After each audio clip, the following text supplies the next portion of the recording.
We're not talking about the best of them. We're just talking about the rest of them. Not the worst parts, but the best parts. And the best parts we have. The best of the rest. Hello, and workers of Earth. I bring good tidings of peanuts and beer. Welcome to Best of the Rest, the show where we take a second look at movies that were poorly received upon release and challenge ourselves to only talk about the things we like and what the movie does well. It's based on a book month, and this week we are talking the 2005 film The Hitchhiker's Guide to the Galaxy. My name is Chris Logan, and I am joined, as always, by my paranoid android co-host, Andrew Williams. You ready to talk about this one, Andrew? I am. You have no idea. I think I have a little bit of idea. Even before we hit record, you seemed pretty jazzed, pretty excited to jump into this one. When we talked about the category for a month based on a book, this is one of the first ones that you threw out there. And so I guess it's safe to say you're a big fan of the source material, yeah? Yeah. Douglas Adams is one of my favorite authors of all time. Obviously, we'll talk heavily about him throughout this episode because he is involved in this adaptation of the film. But yeah, I have most of the novels he's written. I have watched a great many of the television shows he has been a part of. He is one of my favorites. And so I am definitely excited to dive into not just his works, but this movie, which not necessarily disliked, but definitely I don't know what the right word for it would be. I think it underperformed expectations just because The Hitchhiker's Guide to the Galaxy is like this monumental thing. I mean, most prominently a series of books, but like just a media franchise in general. And for it to finally get this high profile film made, you would expect a bigger splash than it ultimately made. And we'll talk about, critical reception stuff a little bit later. But yeah, certainly not the worst reviewed movie we've covered on this podcast, but given the expectations, I think it definitely ends up falling short of them. But What about the movie itself, Andrew? Did you see it in theaters, given that you're such a big fan of the author? I did. I remember this would have been the what would it have been? This was the bright spring of 2005. So I was weeks from graduating high school. Graduating from high school. I was like, that's not right. There's a word missing there. But so I'm pretty sure I either saw it when it came out or within a couple of weeks. I remember checking these books out of the library at my schools. They actually had them. Yeah. I was kind of surprised. And it's just been Douglas Adams in this work has been a huge part of my life pretty much as soon as I could read these books and these books were brought to my attention. And when a movie came out, I was like, well, I have to go see this. I can't not. So April 2005, I was definitely there. And I've gone back to it pretty regularly ever since. It's not a movie that I let stray too far from my consciousness.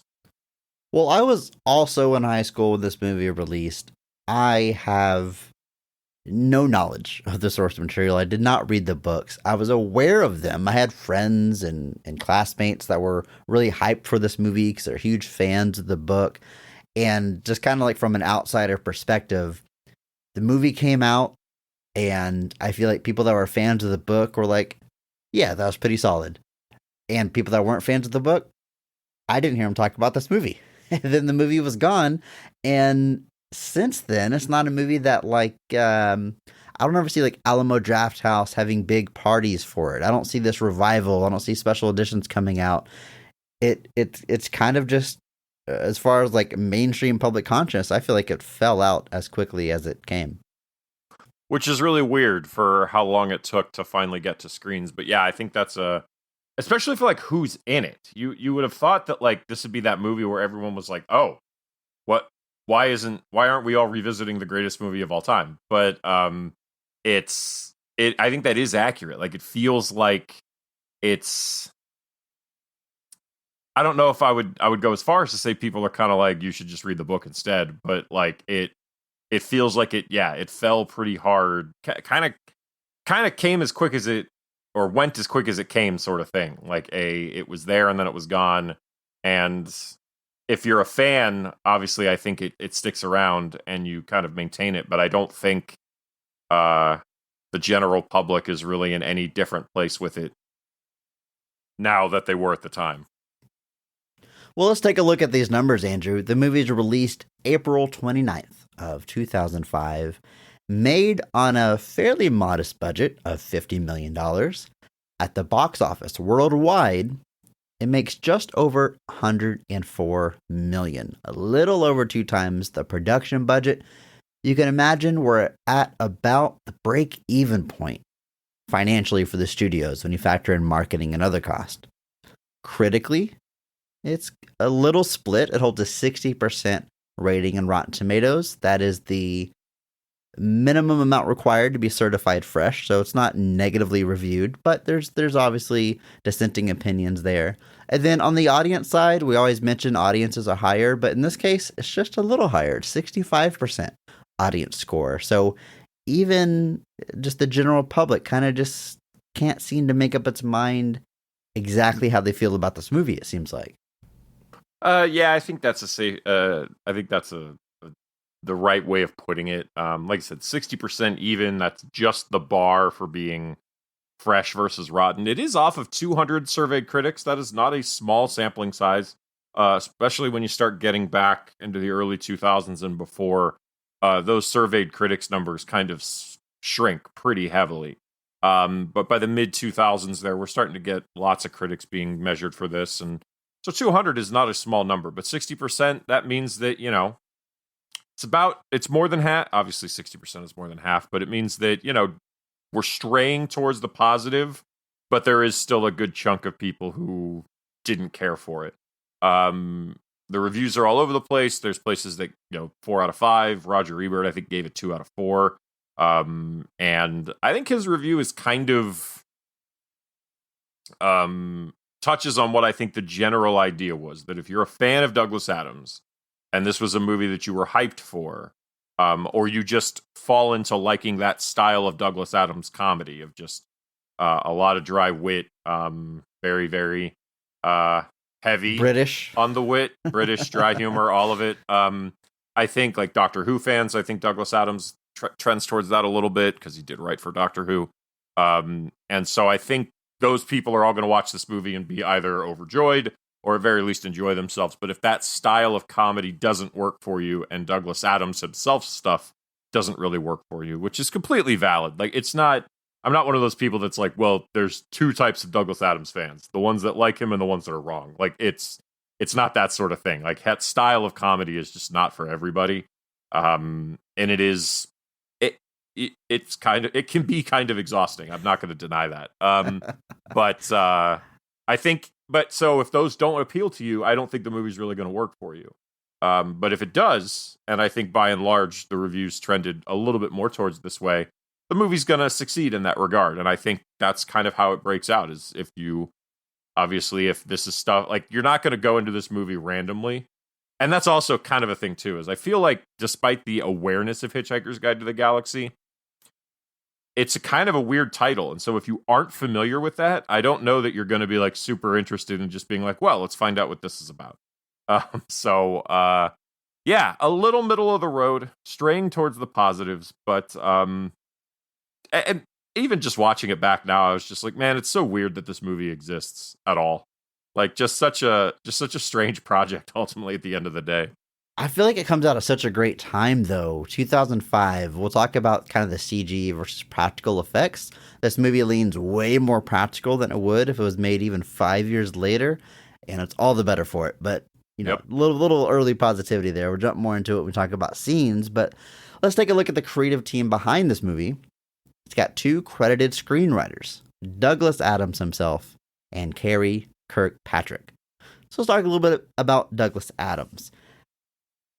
Most famous as an author, I guess you could say. There's 6 books in the Hitchhiker's Guide to the Galaxy series. Also writes books featuring the detective character of Dirk Gently. I know nothing about those books, Andrew. I'm guessing you do, but just the name alone.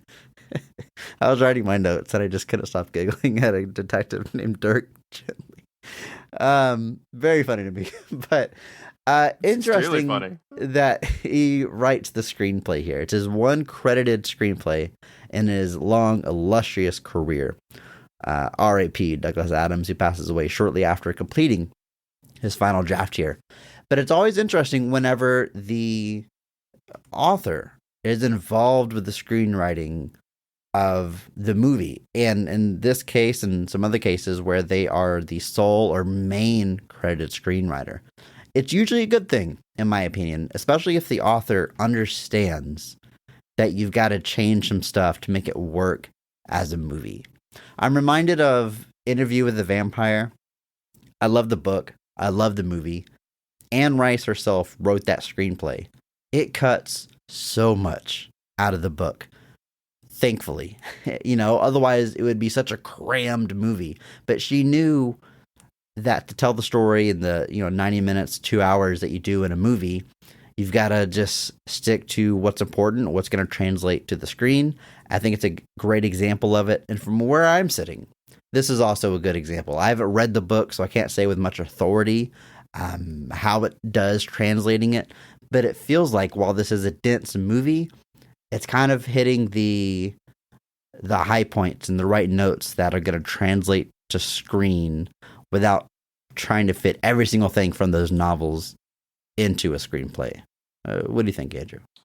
I think it's accurate, and I think and this is kind of that lesson that it's a tough thing sometimes to understand, and people are kind of shocked by it. Is that being great at writing within one medium does not necessarily translate to being great at writing in another medium.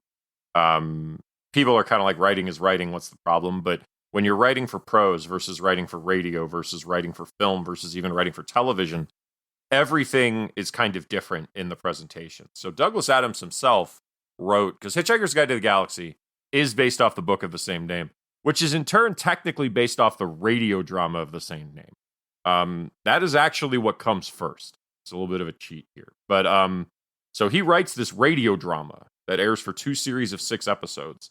Those, by and large, become the first 2 books of this series. Also, a clarification. There is a 6th Hitchhiker's book. He didn't write it. It was a posthumous book written by Ian Colfer, who writes the Artemis Fowl books. It's fine. It is... it's one of those, we're coming back way after the fact, and we're not entirely... It's just one of those, it's like they just started putting out, new Agatha Christie novels, and it's like, why now? It's just a strange thing for me. I'm sure the estates are involved. Don't misunderstand me. I'm sure it's all through the right channels. But it's Michael Crichton's another one where they're slapping Michael Crichton's names on books and stuff. And I'm like, is this where we are as a people? And the answer is yes. But so from writing it to radio to translating it into a book and then trying to turn it into a movie, which had been going on for ever. And this is not even... and then there was the 80s television show version. So Douglas Adams basically partially co-authored this thing in every conceivable format that it's been in. From those original radio dramas, to the original books, to the original television show, to the later feature film. It's pretty amazing that he gets to do that, because that is something that, when you're making a movie of something, they're almost always like, oh, well, let's bring in our big Hollywood screenwriter. Let's bring in, you're writing it as a book. Oh, well, let's get some big famous author to take all this and turn it into novels. That's not what happens here. And part of that, I think, is because of Douglas Adams himself kind of exerting his control over the property and being like, no, if someone's going to write this into something, it's going to be me. So I appreciate greatly that he's involved, but like I said, he's been involved at pretty much every version of this in some capacity. And even throwbacks to some of those other versions are seen in this movie as little Easter eggs here and there. But overall, I think it's generally a good thing. But like you said, it takes a little bit of self-awareness to realize that what you wrote in the original book, it's not all going to fit in a movie. You've got to figure out narratively what the important stuff is. It reminds me a bit of I don't know if you remember when a comic series called 52 was coming out at DC. One issue a week for a year. It was crazy for a year. But it was co-written by 4 different people: Grant Morrison, Greg Rucka, Mark Waid, and Jeff Johns. And Jeff Johns has kind of spoken about that very heavily. About, he'd be like, oh well, this week I want 8 pages for my Booster Gold story, and the editor would be like, no, you have 5. And he would be like, well, no, the story really needs 8. And he's like, I don't know what to tell you. You only have 5 pages. And he talked about how that was actually inadvertently a really great exercise in storytelling efficiency, and kind of being like, oh, well, I wrote it for 8, but now I got to find out how to fit it on 5 pages. And like with comics, it's like, oh, well, just stuffing a few extra panels here and there, but that can clutter the page. So it required him to kind of reapproach it and figure out what the perspective needed to be and what the important information that story needed to get across. And that's a lesson that you got to learn no matter what you're doing. So seeing authors kind of get to, very rightly, if anybody's going to know what the important scenes to maintain for the narrative are, you would assume it's them. Andrew, do I need to read Dirk Gently novels? I assume you're familiar. I mean, you certainly should. They're very funny. So Dirk Gently is called a holistic detective. It's called Dirk Gently's Holistic Detective Agency. And they're this style of humor. So understand that going in, that it's this absurdist British humor at every turn. But yes, in short, you should read them. Absolutely. Because they're wonderful. There's only 2 of those. So they're easier to digest. With both of these, for anybody, I would suggest just start with the first, The Hitchhiker's Guide to the Galaxy and Dirk Gently's Holistic Detective Agency. If you read both of those and you enjoy both of those, there's not a single thing Douglas Adams has done that you won't enjoy at that point. They're all in that vein. So, but yes, Dirk Gently is the greatest character name of all time. That one's actually been adapted into television a couple of times here, not that long ago. But yeah, and Douglas Adams is just, I could talk 3 hours just about Douglas Adams. I really could. He really is one of my favorite authors, especially for ultimately how kind of like little ultimate product there is. Like there's 5 Hitchhiker's Guide to the Galaxy books. There's 2 Dirk Gently books. There's a couple of short stories, a few nonfiction books. Like it's not a heavy thing. And it's pretty strange to kind of build out this legacy when the output is so limited.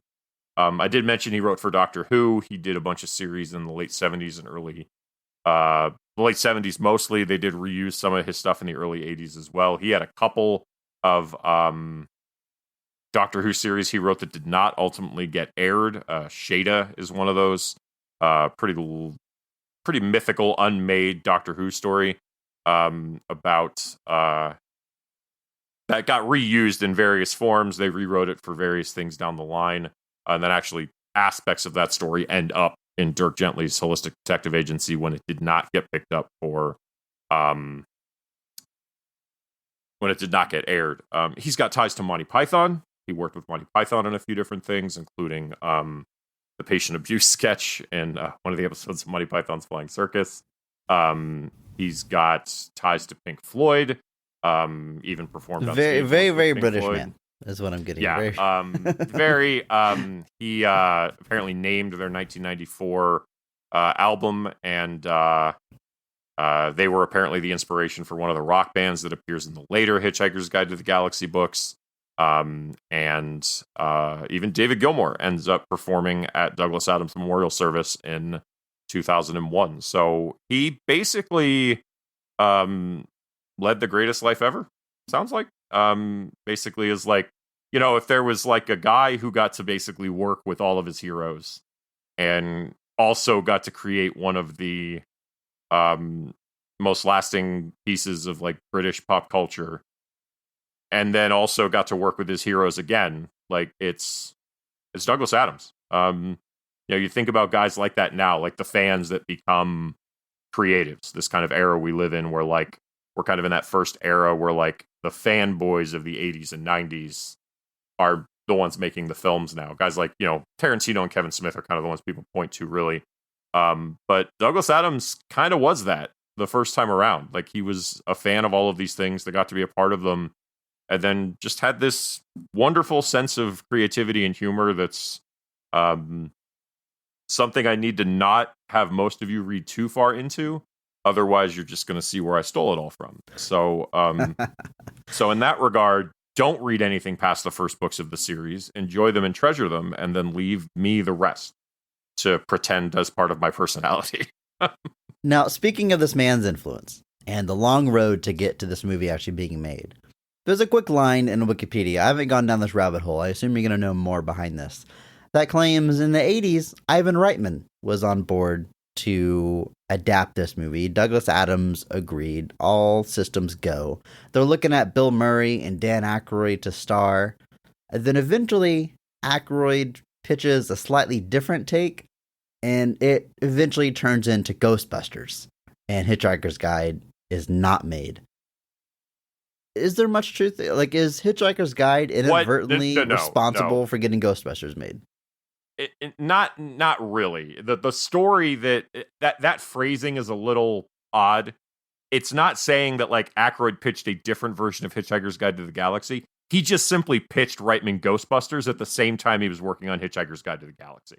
That's all that really means. So basically, and they just went that way. They just went and made Ghostbusters instead.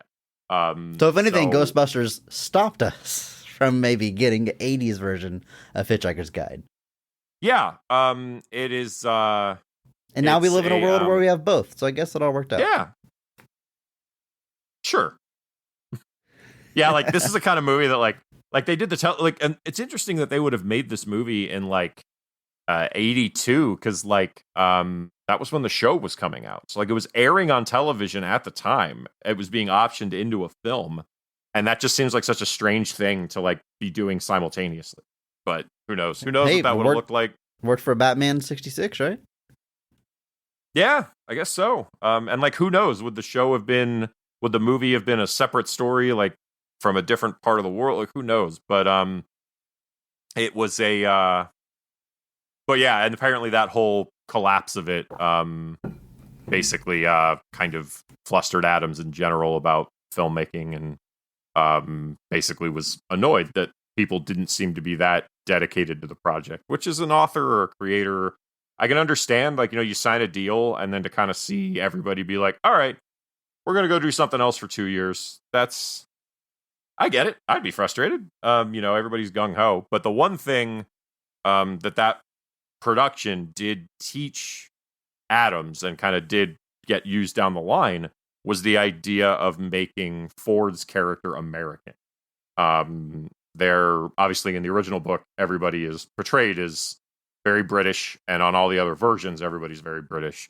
But with that kind of development, he realized that there's nothing that requires that character to be English. And ultimately, Douglas himself goes on record to say that the only character who needed to be English was Arthur. Basically, everybody else could be whatever, as we would see in the ultimate cast of this movie, but Arthur was the one where he was like, that's the British character. His predicament at the beginning is very British, and that's the one you really needed. And so it serves a purpose in the development of what we get. But yeah, that phrasing is a little bit of a misnomer. Like he didn't come up with like a Hitchhiker story that was Ghostbusters and they turned it into Ghostbusters. It was more just at that time they were talking about it. He was like, oh, by the way, here's an idea for Ghostbusters. And Reitman was like, oh, let's do that. So. Well, that's probably enough about Douglas Adams for now, Andrew. I'm sure he will come up throughout this episode. But there is another credited screenwriter, as I mentioned, Mr. Cary Kirkpatrick. Now, Douglas Adams, he wrote his final draft before he passed away. Much of what he wrote lasts until the production of this film. And it's made very clear by our producers and directors that a lot of the changes you see from the book are actually from Adams himself. Like we said, he kind of understood that this was a different medium. Some things needed to be taken out, and there's even some fresh ideas that are new to the story exclusively for the movie that come from Adams. But at the end of the day, you need someone else in there punching it up because Adams, wasn't around anymore. And that's where Carrie comes in.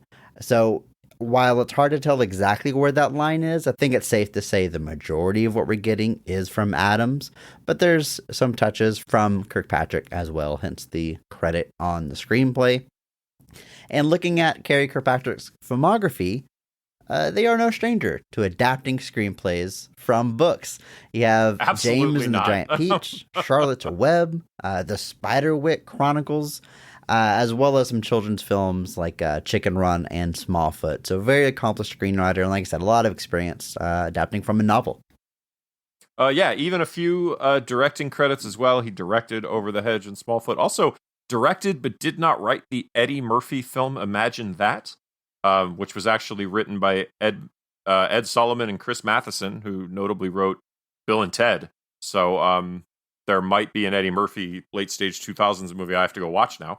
But it's and he's actually got an upcoming like Chicken Run sequel coming out that he's written. Has some television things that he's done. And then also has a bunch of like additional like story consultants and additional dialogue, additional script stuff from Rescuers Down Under, Road to El Dorado, Madagascar, the recent Addams Family and Shaun of the Sheep movies. He gets a special thanks. He's no slouch ultimately. Like I can't say I was super familiar with him, but looking at his filmography, like he's kind of been everywhere and done a little bit of everything: animation, live action, scripting, directing. Apparently did the animation screenplay for Rescuers Down Under. I have no idea what that means. I guess that's maybe the script the animators are working off of to kind of animate it in as they're doing it. But it's a pretty great career, and obviously I can't imagine the kind of strange feeling it must be to come into something like this kind of towards the end of the script writing process and kind of have to take the culmination of 30 plus years of work from Douglas Adams and have them be like, oh, by the way, polish this up. Like that's got to be a weirdly daunting task. So it is not an easy job, but I think he was up to the task. I think he definitely helped in fleshing out some of the new ideas. But like I said, it's easy to get lost in the shuffle when you're the co-writer on the Hitchhiker's Guide movie when the other writer is Douglas Adams, but he definitely deserves his credit. His name wouldn't be there if he hadn't made significant contributions. The Writers Guild is very, very particular about who gets credit on their things. So his work is sizable enough that he got credited for it. And so, glad he's still out there doing his thing. And I think this is definitely a check in the positives for him, as far as I'm concerned. And let's take a look at our director, Garth Jennings. This is actually his feature film debut. Interesting enough, such a big project so to start wild. off with. Like, I can't talk imagine about daunting. Just having this be the first thing you're ever going to direct, like on film, and just be like, oh, this is fine. Primarily a music video director. Before getting the nod here, but would go on, Andrew, to direct Son of Rambo, which is a movie I always find myself recommending. Fantastic indie coming of age story about a very a young boy in a very shall we say conservative household that secretly shoots a film with his friend called Son of Rambo that's inspired by First Blood. Just adorable, just delightful. Features as young all movies about kids making Rambo movies are. It really is. Just can't recommend enough. Got a young Will Poulter in there. If you want to see what that guy looked like as a youngin, doing a great job. But yeah, huge recommendation there. Also directs Sing and Sing 2, which are just huge hits, as far as family films are concerned. So the guy's doing all right for himself. And oddly, he writes those latter three. Son of Rambo, Sing and Sing 2, he has writing credits on. This is his only feature film that he doesn't have a writing credit on that he's also directed. He did work with his production partner, Nick Goldsmith. They have a company called Hammer and Tongs. They were kind of brought in to kind of shepherd this movie into its completion. The original producer was a gentleman named Jay Roach, who directed Austin Powers, International Man of Mystery, and Meet the Parents, and was kind of using the clout he got from that to kind of get this film made. He got Adams to sign a new deal for the film in 2001-ish, and was going to do the production through Disney. So like people were ready to go. Adams wrote a new script at that point, and at the time they were looking at guys like Spike Jonze, Hugh Laurie, Jim Carrey, and then Douglas Adams passed away, very unfortunately, in May 2001. But they didn't really want everything they did to kind of go to waste, so they continued production. But ultimately, Roach kind of decides to drop out of the project, but recommends Garth Jennings and Nick Goldsmith, Hammer and Tongs, to come in and kind of see the film through to its completion, which I'm glad he did. So like you said, no stranger. He's done music videos for tons of people: Fatboy Slim, Blur, Beck, Radiohead, Vampire Weekend. No slouch whatsoever. It's even continued doing music videos after this movie came out for several years. And like I said, now seems to kind of be firmly in the feature film space. But even has a few acting credits himself. Looks like he cameoed in a bunch of Edgar Wright films, especially the Cornetto trilogy.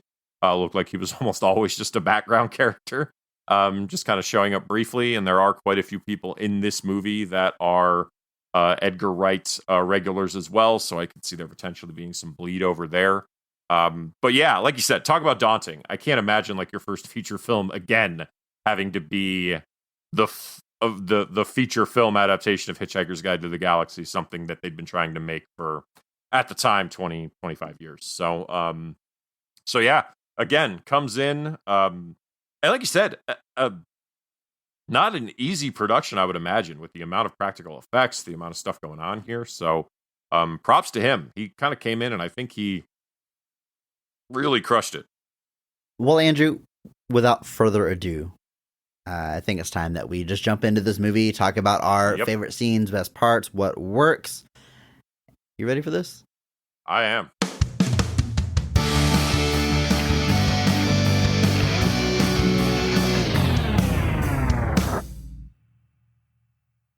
Arthur Dent is just an ordinary British man who discovers one morning that his home is being demolished to make way for a new bypass.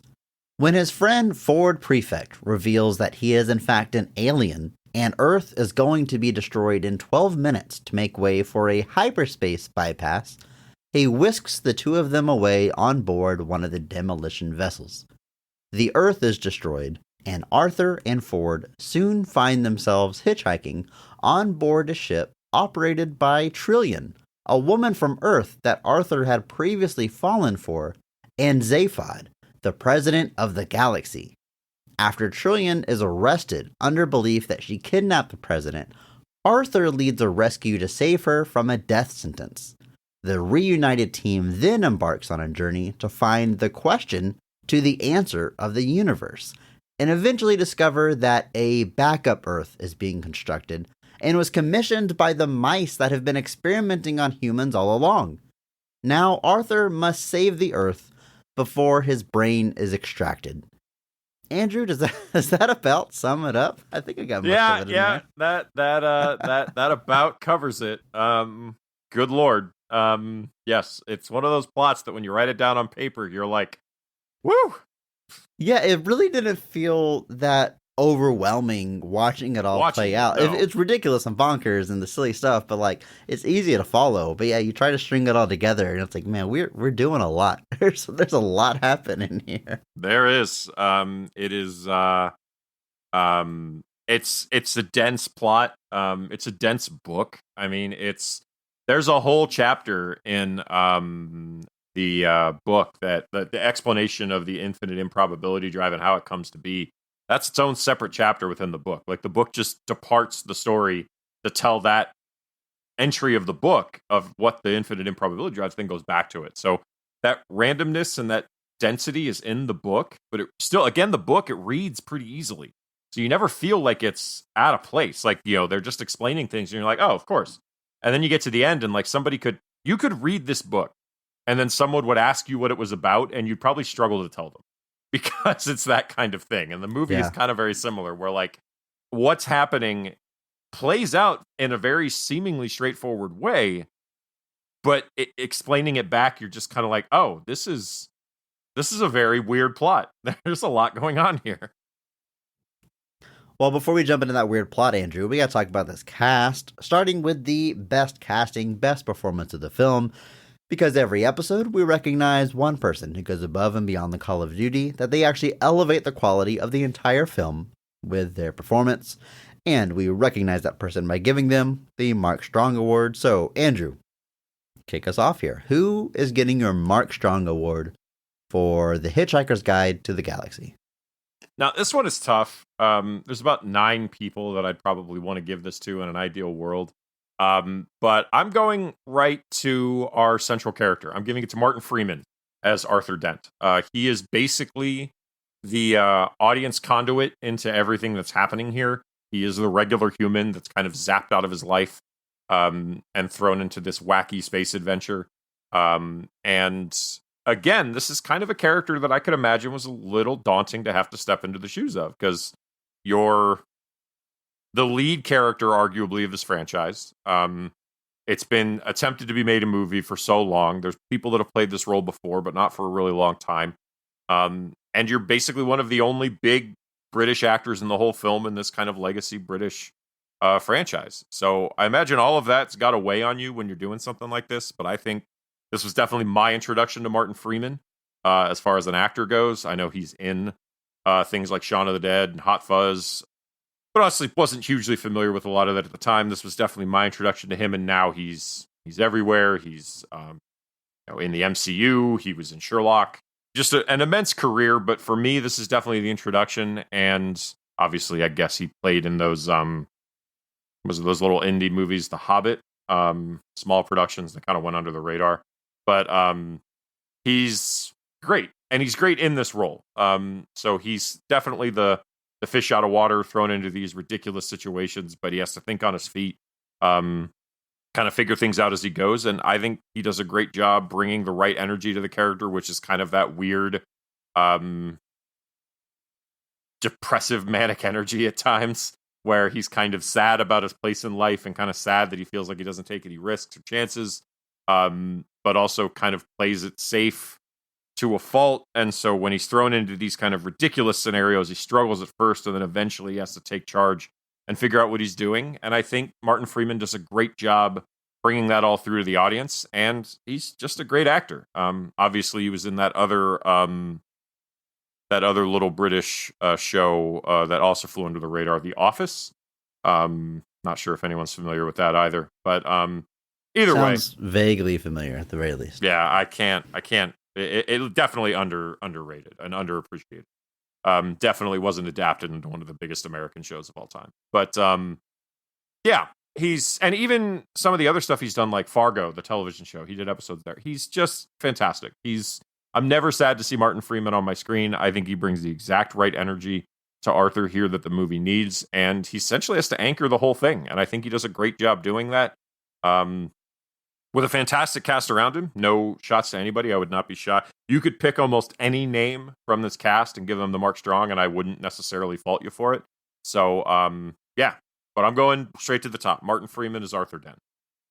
That's a great pick. I mean, he's got to anchor the whole thing. There's a sizable core cast that's throughout the entire runtime, but we're meeting a lot of supporting characters along the way that kind of hop in or hop out.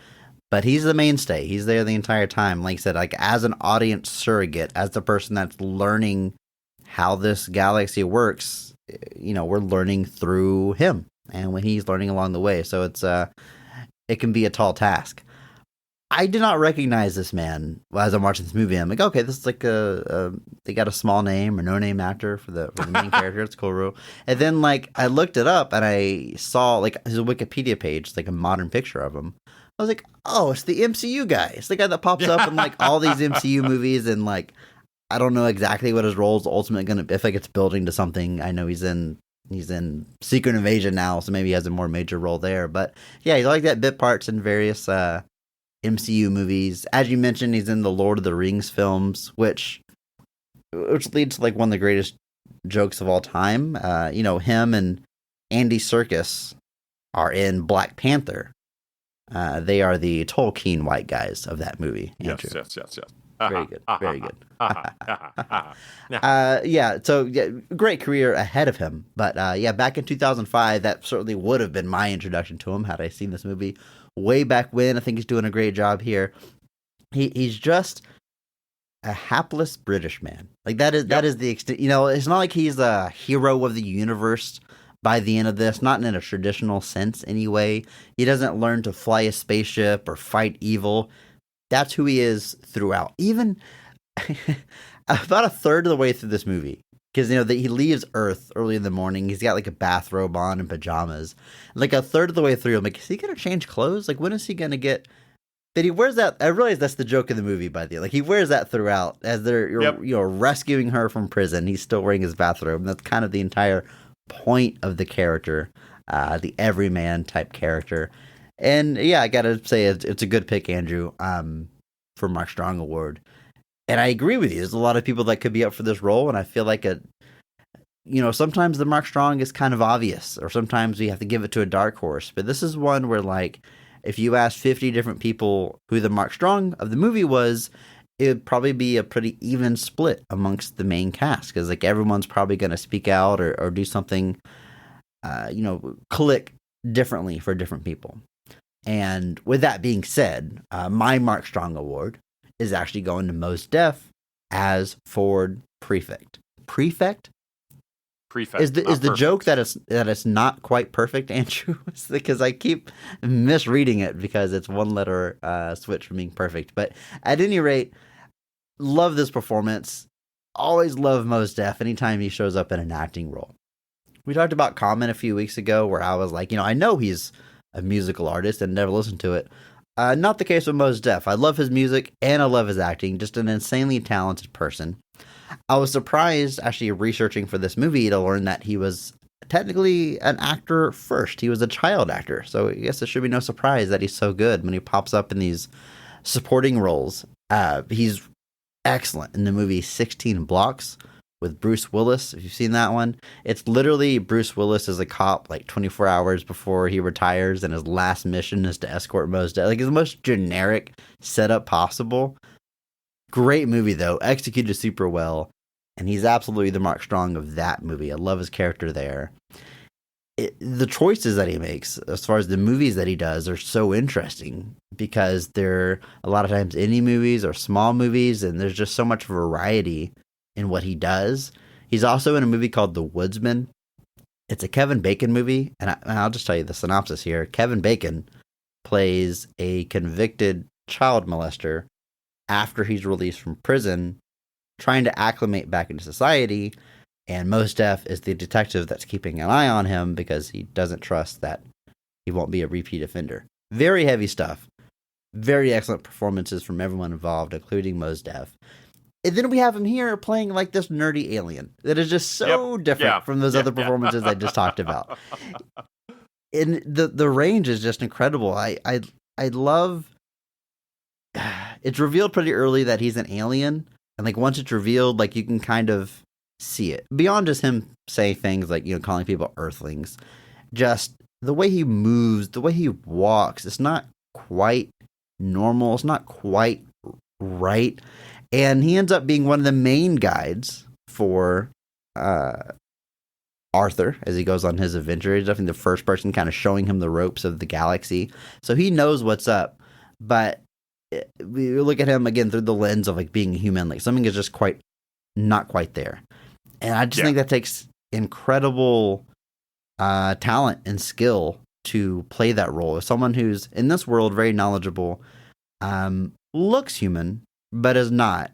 And you can't tell they're not human because of some weird extra appendage or makeup. It's just in the mannerism. It's just the subtle thing that kind of clues you into the nature of the character. And so for that reason, I am giving my Mark Strong Award to Mos Def. I think that is a fantastic pick. Mos Def, he hasn't done anything in a few years now, kind of anywhere. I know he had some immigration issues in South Africa, but he's, like you said, the roles he picks are so strange, but they're also so varied. He played Chuck Berry in a movie once. That's so weird. But another one I do like that he's in is called Be Kind, Rewind, which is a Michel Gondry written and directed adventure where him and Jack Black are basically making sweeted versions of films when they destroy all the movies at their rental shop. Yeah. It's pretty wonderful. And then 16 Blocks, I do want to shout out. That's a Richard Donner film, which certainly plays a factor into why it ends up being so well executed, because Richard Donner is no slouch. The irony of him doing a movie about a detective 24 hours from retirement, though, is not lost on me, given that he made all the Lethal Weapon movies. But yeah, I think, this may feel for some people like a left field pick, but I don't think it really is. He's got a very specific role to play, and like you said, finding that balance. Because Mos Def, unlike some people that we've had in the past, doesn't particularly look like an alien. He looks like a pretty regular guy. He's not like Matt Smith, who just looks strange. But but the way he chooses to play the character, like you said, there's just these little ticks here and there. The way he talks, the way he kind of reacts, the way he goes through things that kind of are tells. And I do love the scene where he talks about coming to Earth and tries to shake hands with a car because he thought they were the dominant life forms. And just the delivery of that is so straightforward and matter of fact, even though it shouldn't be, because as he even says, he's like, didn't you think it was weird I was trying to shake hands with a car? He's to deliver all of that, to deliver it as well as he does, and also kind of be like, so Arthur is definitely kind of the audience surrogate, but Ford is basically the audience's guide through all of this. He actually his character is a writer for the Hitchhiker's Guide to the Galaxy, but he essentially is our kind of guide through this world. He's the one that's given us information. He's the one that knows a lot of these things, and he's also just funny. He's just really funny in this role. He does a really great job. There's scenes pretty much on every planet where he gets a chance to get good laughs out of everything. And it's absolutely great. And so the idea of making Ford an American, I think, was a good decision overall.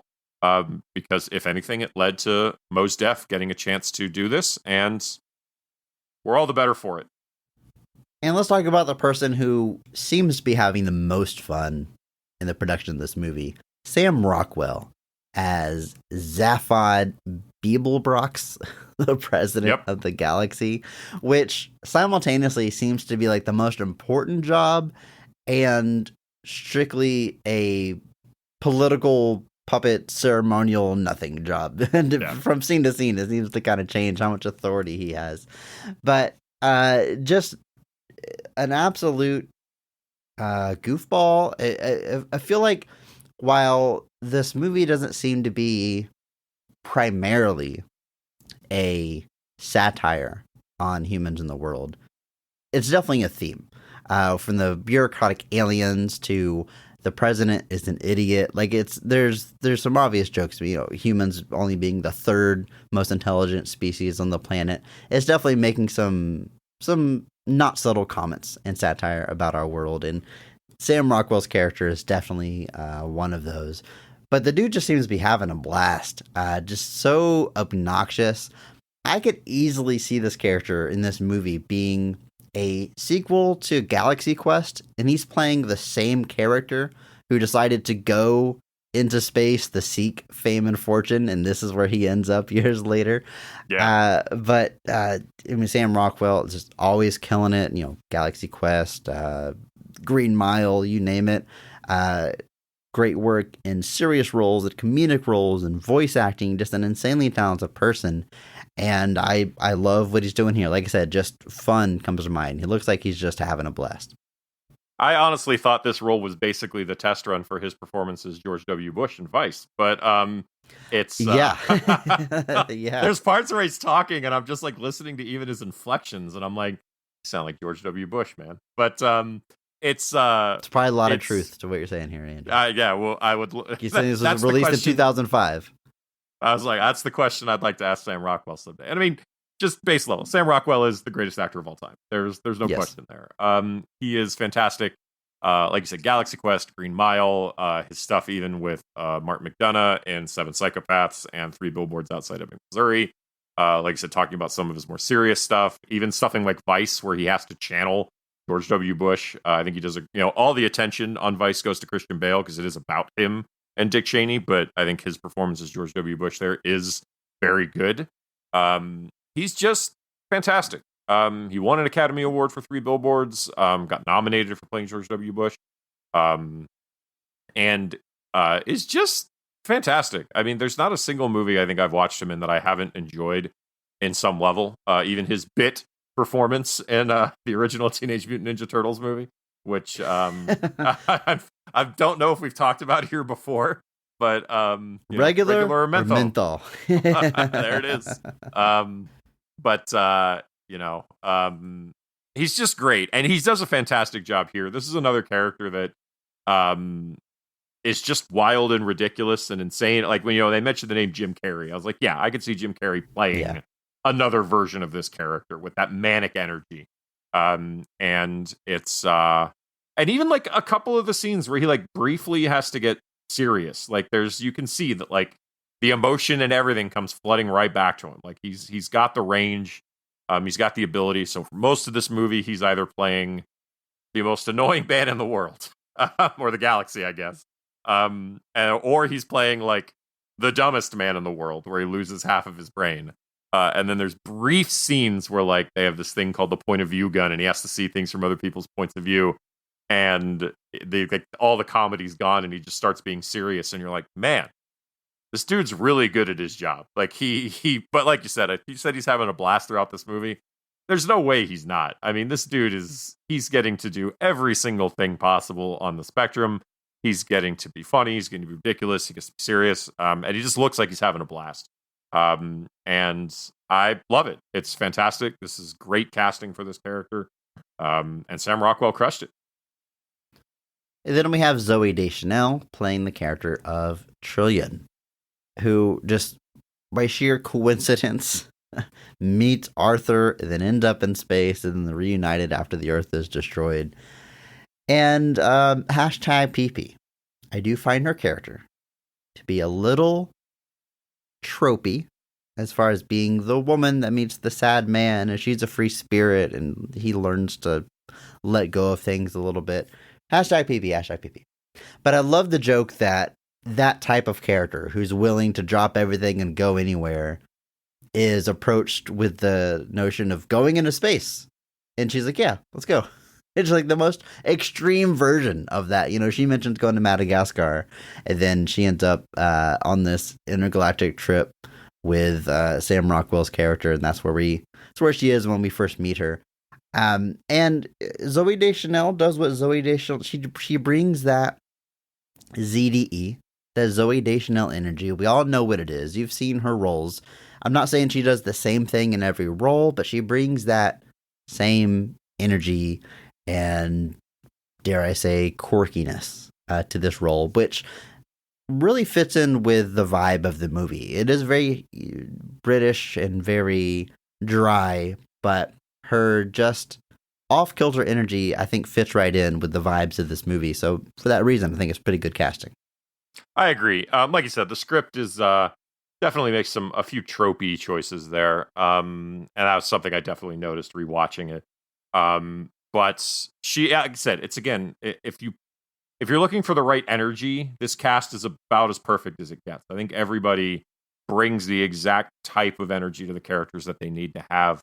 And I think she's no exception to that. Obviously, Zooey Deschanel is known for her kind of deadpan comedy or kind of dry delivery from things like that show she's on called New Girl, which I remembered right at the end of that sentence, thank God. He's going to start the sentence, and surely by the end of it, it'll come to you. I hope it did. And it worked out. Yeah, well done. It worked out. Everything went better than expected. And she's even got some musical ability. She's recorded some songs, gotten some Grammy nominations and awards, I think. And it's, like you said, it's a good performance. It brings the right energy. She fits in perfectly with this group. Gets, like I said, she's in on all the action too. It's not like she just kind of sits to the side. But yeah, I like what she's doing here. Like you said, the issues with the character are not her fault. They're just products of the script, and she does a great job. Yeah, speaking of the musical ability, she's in the Jim Carrey movie Yes Man. Perfectly fine comedy. But her character is the lead singer of a band called Munchausen by Proxy in that movie, and they have 4 original songs on the soundtrack, I believe, wow. handful of original songs. And they're some of the first digital songs I ever purchased off that soundtrack, and they're still in my library, come up every now and then. So, yeah, really, Munchausen by Proxy. Check out their very limited That's a great discography. name. It's pretty good stuff. That is a great name. Andrew, I would say that covers our main players, but we have a few supporting characters and voice roles we can talk about as well.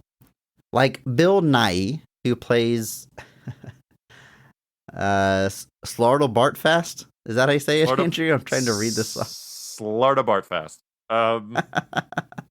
We don't meet him till very late in the movie, but it makes such a huge impression. I was really considering this for Mark Strong, but ultimately the screen time wasn't quite there to have the impact I think is necessary, but I really love when he shows up here. Again, just very British, right type of humor, very deep filmography. If you don't recognize the name, Google him, you'll recognize his face because he's been in a million things that you've seen. But his character is one of the planet builders. He's building the backup of Earth that we, get this big kind of lore information dump at the end of this movie. God, this movie is so wild, but adds so much with such a little screen time. One of my favorite parts of the movie. We'll be talking about it again very soon when we transition to screens, but yeah, I love this casting. Yeah, it's great. This is a character that was played by Richard Vernon in the television series. In another odd turn, a lot of people that voiced the characters on the original radio program went on to play those characters in the television version. That's another pretty rare thing, ultimately, to have voice actors kind of come and be the live action characters. But another just cool thing about it. So Richard Vernon plays the character in those 2 versions. Richard Griffiths did some much later radio versions. But yeah, Bill Nighy comes in here. I mean, you know him from everything. He's just been everywhere. He's another guy that features in several of the Edgar Wright films, including Hot Fuzz and Shaun of the Dead, where he plays Philip. Sorry, Philip. But Pirates of the Caribbean, he plays Davy Jones. Like, he's been everywhere, but that's even just not looking to his earlier career, where he's been literally everywhere and done possibly everything imaginable, including an immense theater career. But yeah, he does a fantastic job here as this character. Like I said, a very late stage entry into the film. Did you say he plays Davy Jones? Yeah. He's Davy Jones? Yes. Okay. I did not realize he was Davy Jones. Do I need to check my work here? Because now I'm confused. Yes, he played Davy Jones in Pirates of the Caribbean, the films that he was in. And even in some of the Underworld movies. There's no limits to what Bill Nighy can do, including being a planet builder responsible for Norway, which that whole sequence is just so wild. But yes, Lord of Bartfast. That name is funny because what Douglas Adams wanted to do was think of a name that sounded offensive but could still be said on the radio. So that's kind of the origin of that character's name. But yeah, he does a great job here. Like I said, we'll talk more about him when we get to scenes, but a great casting that adds just the right amount of what is it, Chris? Gravitas. Thank you. And, yeah, and it's fantastic. I love it. And let's talk about the character of Marvin, who is an android that is clinically depressed. Just the description of this character is hilarious. Oh my god.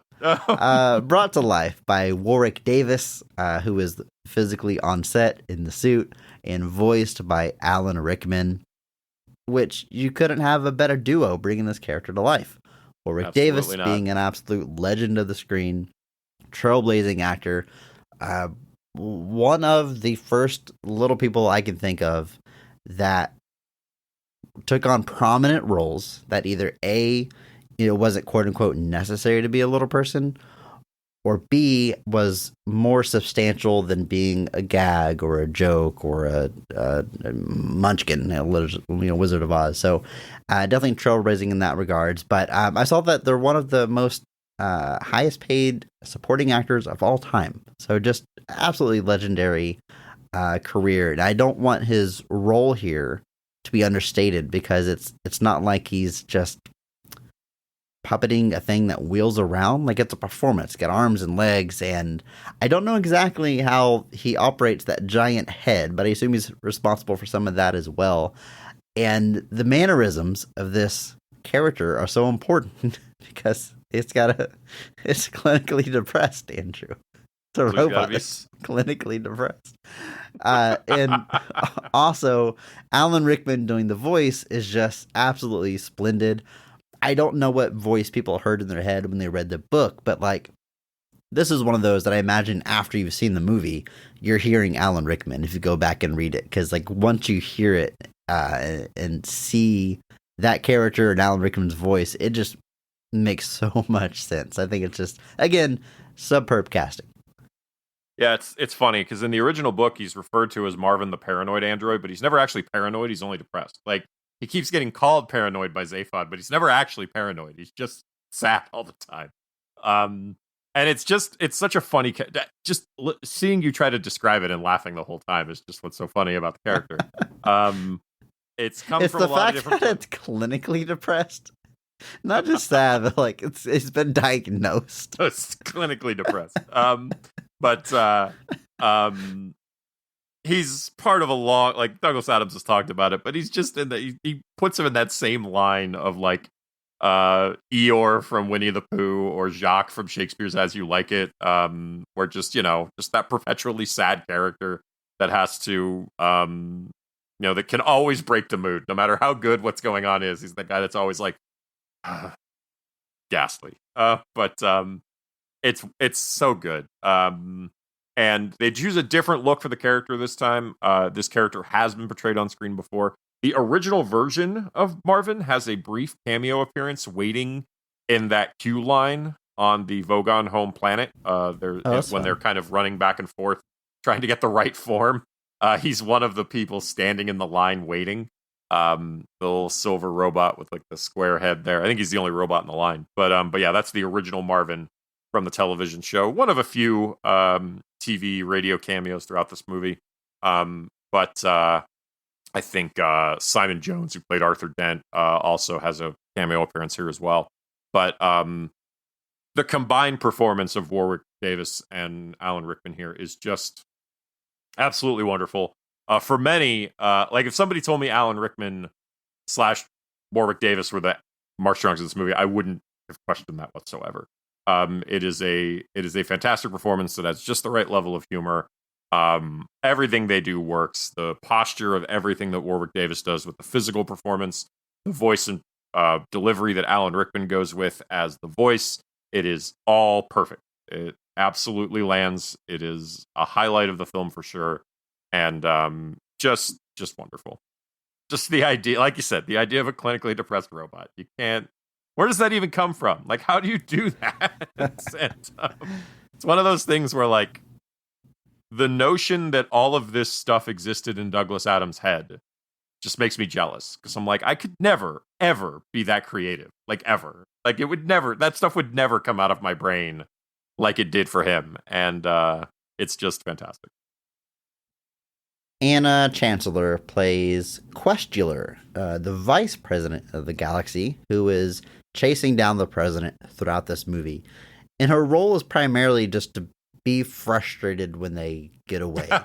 Right? They fly off, she stomps her foot, and then we don't She's see the her road. again. She's the coyote, basically. Yes, yeah, 100%. And just when you think that they finally have the trap that's going to get them, they get away or something goes wrong. Yeah, that is an excellent analogy. She's the Wile E. Coyote of the galaxy, and plays it well. I mean, the frustration on her face, it doesn't get old. It does not. Yeah, and that's kind of all she really does. And then she kind of briefly reconciles with Zaphod at the end. But Anna Chancellor, a long career, tons of stuff. Notably, maybe the original Four Weddings and a Funeral from '94. She was Henrietta from Wedding 4. But just a long, like you said, tons of career things. A lot of obviously British television shows and films as well. Not a lot to do here, admittedly, but what she needs to do, she is perfect for. It's kind of looking like just looking angry. John Malkovich plays these names, Andrew. Kavula. Kavula? Okay. Yep. Now, for this alien, they did go with an actor that could conceivably be an alien, just a very strange man. We have previously called him the greatest character actor of all time. John Malkovich is great. That such specific way that he speaks never gets old. I love this character design. He's just a torso with a bunch of gold tiny feet that come out as he walks across. Very Men in Black. A lot of the designs here reminded me of the Men in Black aesthetic, but this character in particular, because the way it's revealed, just seems like something right out of those movies. But a fun character, the one that kind of finally put the president in his place and sent him on this new adventure of tracking down this gun. So an important role, but of course not a lot of screen time, really just the one scene, but made memorable by the great John Malkovich. Yeah, John Malkovich, another person adding a little bit of that gravitas to this film. You could even say Bill Nye's doing it. There's a lot of gravitas in this movie, Chris. So much gravitas, yeah. Considering it's in space, it's kind of surprising how much gravitas there is. You know, I thought that, and I was going to leave it alone. But I went there. Yeah, I love, and even his eyes. You don't know if you caught that, but like he has the robot legs. But there's a part where he takes his glasses off, and there's no eyes. Right. Yeah. His eyes are part of his glasses. Like it's very weird. Again, another Men in Black type thing that I could absolutely see that like the glasses are just an aesthetic thing he uses to make humans feel safer. But it's he's sinister. He's like you said, he's the one guy that Zaphod runs into that like is completely unfazed by him. Like he just doesn't have any time or energy for his nonsense. Like they just literally like verbally, physically, and like emotionally, you just watch Zaphod like crumble apart in real time in the presence of John Malkovich. That's how he kind of is with this performance. And like you said, it's just 1-2 scenes, but he crushes it. And it's just fantastic. The exact, like you said, John Malkovich, again, perfect for this role, perfect in this casting. And I mean, he's John Malkovich. We've talked about him before, I'm fairly certain, on this show. But he's fantastic, and he's great again in this role. I'm sensing a pattern here, Chris. Everyone's really great in this role. It's such a good cast. This cast is really good. Cap it off with 2 voice performances. First off, Stephen Fry plays the narrator. As you mentioned earlier in the episode, Andrew, he's basically reading passages from the book itself, but helping us along the way, explaining how certain things work, like the fish. It's a fish, I think, that goes into Arthur's ear to help translate. He explains the science of that and various other things. And this man's voice, I mean, long, illustrious career, too many credits to count here. But his role as a voiceover, as a narrator, is just, he was born to do this. I immediately recognized this voice from Little Big Planet. If you ever played those games, he's the narrator doing the exact same thing, kind of explaining the world as you go along and go through it. And he's got such a just calming voice. I mean, it's like Morgan Freeman levels of like, yeah, I could listen to this guy talk all day, read the back of a shampoo bottle. It's going to be interesting. We've said it a lot. Perfect casting to be this Yep. narrator. This was apparently a casting that Douglas Adams himself had some. This is kind of who he envisioned for it. So when they were seeking out, like, this was another one where they were saying this is the other's most important role, basically. Like, you have to find the right voice to bring this there, and Stephen Fry does a fantastic job. He actually reads the currently available audiobook of the first Hitchhiker's Guide to the Galaxy book. So if you just want to hear him read the whole book in this voice, you can. That's awesome. And then Martin Freeman does 2 to 5. So very, very cool. They even, before the movie came out, I didn't realize this, released on iTunes. It was called like The Hitchhiker's Guide to the Galaxy Additional Entries or something. And it was just him reading more stuff. Like, that was it. That's all it was. And I was like, just fantastic. Just a great, like, you've got him in the booth recording. Just keep going. Don't stop. And what a very 2005 viral iTunes, marketing attempt. specifically iTunes. Yeah. He's and Stephen Fry, like, he's a legendary British actor from, you know, the early days where he was in Fry and Laurie with Hugh Laurie, and even later when he was in stuff like Blackadder with Rowan Atkinson. He's been everywhere. He's done everything. He is Stephen Fry. Like, I really like, he's a guy that you could just do 3 hours just dissecting his career. But when it comes to getting the voice of the guide and getting it right, again, Stephen Fry, like, had to be top of the list. As far as the only other person I could maybe think of would have been to do, like, Richard Attenborough, who does all the wildlife documentaries for the BBC, and just have him do that kind of matter-of-fact delivery. But I don't know if that works. Him doing just the right bit of delivery on, like, because any one of these things would sound ridiculous just read normally. Yes. But with his delivery, his everything, it works perfectly. Like you said, a lot of what he says is just lifted directly from the book. I was looking through my copy today just to really see how much. And, like, I went to the chapter on the infinite improbability drive. All of that. The scientists not being invited to parties, all of that. It's, like, straight off the page. Like, it's literally the humor from the book. And he does a fantastic job. I won't necessarily say bringing that to life, but he gives it a voice that makes it interesting. It makes it funny, which it is funny. Don't misunderstand me. But with the wrong delivery, it could very much kind of not land. And it all lands with him. So, what more to say? Stephen Fry, 10 out of 10. And last performance I want to shout out here is Thomas Lennon, who voices Eddie the computer, sort of the on-ship computer on the ship they're on throughout most of this movie. And a voice that I didn't immediately recognize, but friend of the show, my wife, right away says, that's Lieutenant Dangle, who was speaking. And I looked it up, and she was absolutely right. And once she said it, yes, that's what I heard. So, just great. This movie does so much fun stuff with the robots, from the clinically depressed to this one that is just like the other end of the spectrum, just super enthusiastic and it says, like, peachy or ripe as a peach or something. This so gleeful, but he's a ship robot. Just a perfect person to deliver that dialogue.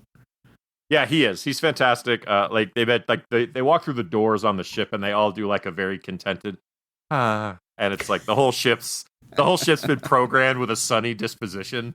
And the computer's no exception, where it's just super enthusiastic about everything. And like, I saw he was in the cast list, and I was like, man, who was he? I didn't see a name with it. I just saw he was in it, and I was like, and then, like, that voice came up, and I was like, there he is. That's him. So he does a great job bringing that to life. Not a lot of dialogue, but when he does have it, it's fantastic. It's another casting that's just right on point. I don't know if this one's quite to the level of Stephen Fry, but he does a great job bringing this specific version to life. On that note, there's one last person I want to shout out. We'll talk about her a little bit more in the scenes, I'm sure, but one last voice call out. Helen Mirren plays the voice of Deep Thought. I was a little curious. We were a little concerned. We were just plowing past that for some reason. But the Deep Thought is a computer who is calculated or tasked with figuring out the meaning of life. And determines it's 42. Talk more about scenes. So if you've ever seen a joke about the meaning of life being 42, that's where it comes from. It is a Hitchhiker's Guide to the Galaxy joke. If you didn't know that, now you do. But yeah, not a lot again here. Just a few scenes. Her last scene where she's just totally over everything and watching her cartoons. I love. It's just fantastic. But yeah, Helen Mirren. Yeah. So again, just like on paper, this is like Sam Rockwell, Mos Def, Zooey Deschanel, Martin Freeman, Bill Nighy, Alan Rickman, Helen Mirren, John Malkovich, Stephen Fry. Like, it is a strangely packed cast bringing this movie to life. At the time, maybe not all of them were as big a names as they'd end up being, but it's another movie that like you look at now and you're just like, whoa, that is a thick cast there. All right, Andrew, we got to jump into the scenes of this movie. There's a lot to talk about here because this is a bonkers and dense film. But of course, we're going to start with the best scene of the movie, at least our personal favorite. So, Andrew, in your opinion, when is this movie firing on all cylinders? What is your favorite scene of The Hitchhiker's Guide to the Galaxy? This movie's never not firing on all cylinders, Chris. I mean, it has the... We've talked about a director's job being a consistent tone, knocking out of the park here. I mean, yeah, you got to give credit to the screenwriter in this case as well. Obviously, the Douglas Adams of it all is throughout, but it hits this such specific mark, literally, like you said, with every single scene of this movie. It's genuinely, if you told me this was this movie might be the most tonally consistent movie ever made, just for like, it's a ridiculous tone, but it maintains it throughout the whole thing. 100%. So there's a lot of options here. I'm going to go with the saving Trillian from the Vogon homeworld, just because this scene is just, it's hilarious to me from pretty much every single piece of it. So basically the gist here is that they met with the former president or his rival, John Malkovich, and they've been tasked with getting this gun.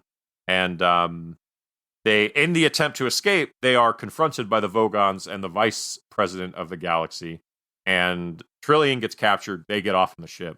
So they take the escape pod to get to the Vogon homeworld to save her. And they can't figure out how to fly it. This tiny little steering wheel comes out. And Arthur's like, all right, I got it. And he's like, no, I don't got it. Like, it's just this cavalcade of comedic errors that eventually get them to the planet. And on Andrew, the planet... that was an excellent line. I can't let that go by without shutting that out. Cavalcade of comedic errors. Good stuff, Andrew. Put that on the DVD box. But all right, we'll do.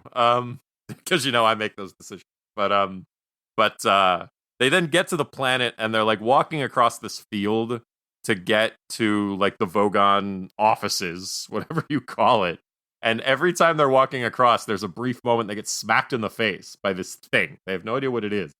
And they can't figure out why it's happening, but then they suddenly realize that the minute they think anything, this thing comes up and smacks them in the face. And so they have all these, they're trying to come up with their plan, but they can't do it because these things keep hitting them in the face.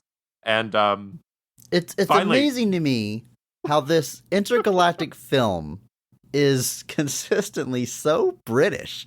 This is the most British thing. Like, you can see it as a Monty Python sketch or something. It's a clever concept. It's very simple and easy to get.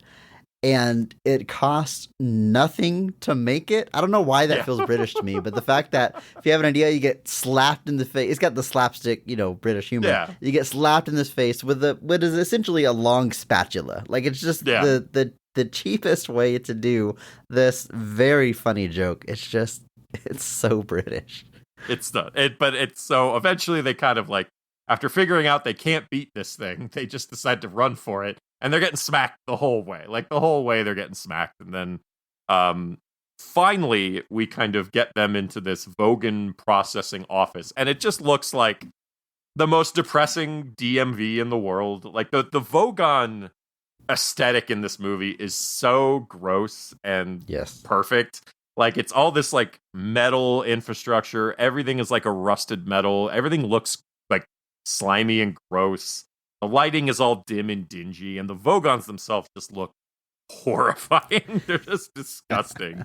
But it's all practical. That's what I love about it. Like, the Vogons are almost completely practical throughout this entire movie. I know there's scenes where there's definitely CGI augmentation when there's like a crowd of them.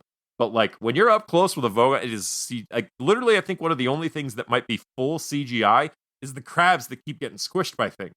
This might be the only things that are CGI completely. But they end up in this office. Like I said, this is the cue where you see the old Marvin, and but they have this whole breakout plan. Like they burst in with like Marvin's arm as a gun, thinking it's going to work, and then you get Marvin like depressingly walking back to the ship, missing one of his arms, and they break in, and they're all expecting this big fight, and then the dude's just asking them very matter-of-factly where they want to go and what they're trying to do, and he just directs them to the right office, where they have to fill out all the right forms, and then in the background, Trillian is like in danger, almost being killed, while they're literally handling paperwork.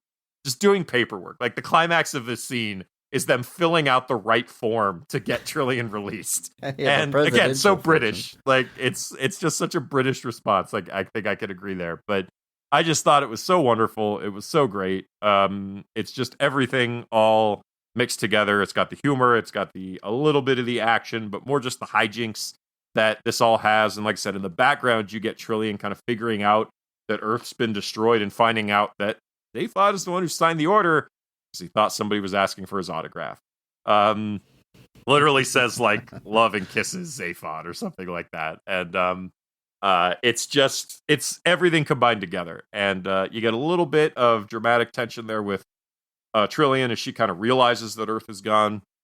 You get exasperated Martin Freeman, which I feel like he just does all the time in everything. There's always a scene where Martin Freeman's just exasperated as he's running back and forth trying to get the right forms. Zaphod at this point has got his lemon juicer thinking cap on that's running out of juice, and he's starting to act kind of dumb again. Just everybody's perfect. Everybody is doing their spot just perfectly. It's a summation of this style of humor in kind of one. I guess it's not one scene, but just set of sequences, and I love it. It was one of the ones where I was just laughing the hardest, where he like has the form and he throws it down, and she's just like, "Oh, this isn't a presidential release form," and he's like, "That's the blue one," and he's just like, "Ha!"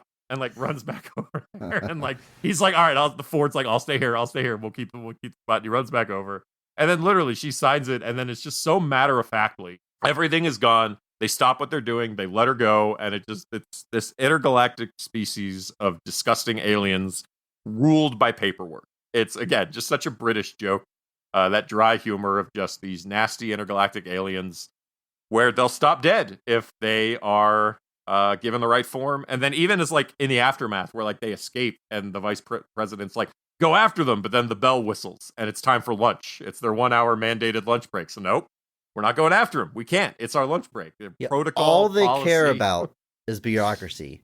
And it's bureaucracy. Like, bureaucracy makes them happy, or it's just that's as simple as that. All they care about is bureaucracy. That's it. There's no other emotions, no other driving force. There's, like you said, like when she gets released just before getting killed, they're like, "Oh, okay, there's a form, release her." Like we're not sad about her being released. There's no question. Okay, that's what the form says. Let's do it. Just only ruled by bureaucracy, to the most extreme way you can interpret that, which is very British, very funny. And well, again, you're talking the satire of the human condition, as it were. This is another one where, like, the emotion is sucked away completely to just do things, quote unquote, by the book. And this is there's definitely some allusions being made there. And like, it should be clear, like, these are. I understand that like it's easy to like look at like the American culture and apply a lot of this, but it just is. It was written in Britain as a parody and satire of British culture, and it's probably a little sad that it so universally applied. That it's universally applied, but it also still applies like 45 years later. We won't get too deep into that now for the sake of everybody's mental health. But yeah, this is just perfect for me. Probably my favorite Sam Rockwell line here is whenever they're successful, they get the form filled out, she's been released, and they're in the lobby. They're waiting for her to be released, and it's just them sitting on a bench waiting for these doors to open. A good long beat. They're just sitting there. And then Zaphod says, "Who are we waiting for?" No, I'm serious. Who are we waiting for? No, I'm serious. And then she comes out. Because it's like, it sounds like he's making a joke, but he's like, "No, I Yeah. really don't know why we're here."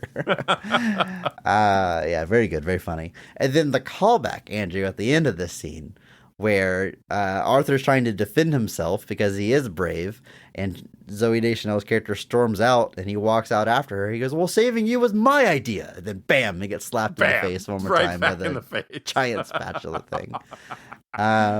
Very good, very funny scene. I think you're right about this kind of being like a summation of everything that's great about not only the story and characters, but the film adaptation as well, because the look of this building, said the grimy look, it all feels like sets in the best way. It all feels like they constructed this stuff for the sole purpose of filming this movie, which I mentioned earlier. 2005 was such a good time for this to come out, because we get all these crazy looking spaceships and worlds, and it all feels tangible because of the way this movie was made. And this is such a good example of that, from that sort of beach they walk across where they're getting slapped to the buildings they go inside. You just get a little bit of everything in this scene. So for that reason, I think it's an excellent pick, Andrew. I'm going to go with a different one. I've got to go with the scene that I honestly, I don't know exactly why I'm picking it. I don't know if it's the funniest scene. Well, we mentioned how consistent the tone is, so it feels, as soon as I say this is the funniest, I'm thinking of some other stuff that made me laugh.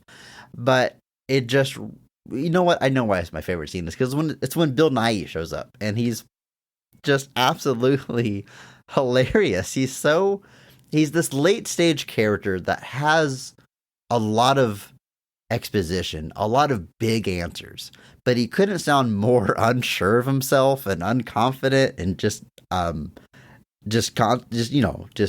thinking of the right way to say something, and a little meek, and wants to demand that Arthur does this, but not demand too strongly. It's just that this person be so powerful. From our perspective, he builds a world so powerful, but to ultimately be like this normal guy, I mean, that I think is a good distillation of this story.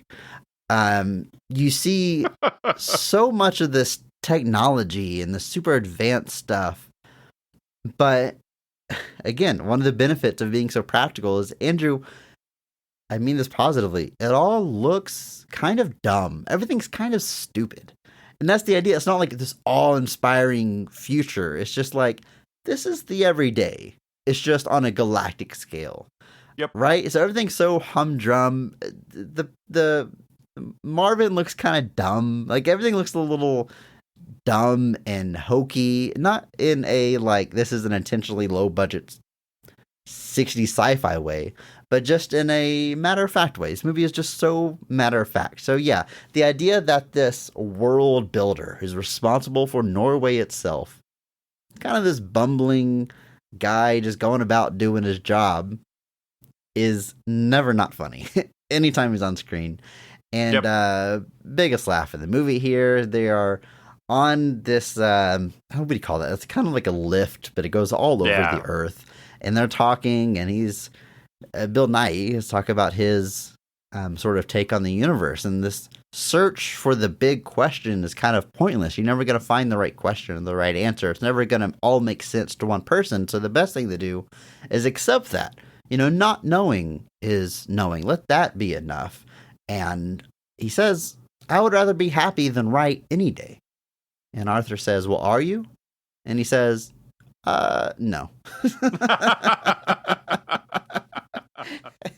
Well, that's where it all falls down, of course. Yes. It's just this great, like, profound thing. And you're watching the movie, you're like, oh, wait, is this the message of the movie? Is this what it's trying to tell me? No. It's just well, it might joke. be. It might be, maybe it is. I don't know. It's still a joke. But I like. There's not a single line that Slaughterbox says that's not like a punchline or a weird musing or all. Like, every single bit of dialogue he says is like perfect. Where, like, he's talking about. He says at one point, he's like, the best laid plans of mice, and Arthur's like, and men, and Slaughterbox's like, huh? And Arthur's like, the best laid plans of mice and men. And Mark Fast's like, oh, no, I don't think men had much to do with it. Like, just stuff like that, where, like, everything's a quip, everything's a joke.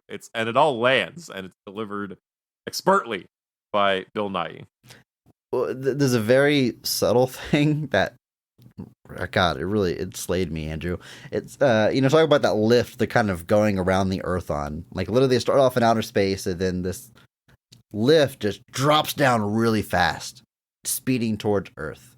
Right, so you see the two of them, Bill Nighy and Arthur, on this lift, and boom, it drops really fast, and you hear ah, and then whenever the camera catches up to him, Bill Nighy is the one screaming. The guy that does this all the time is the one screaming, and Arthur's fine.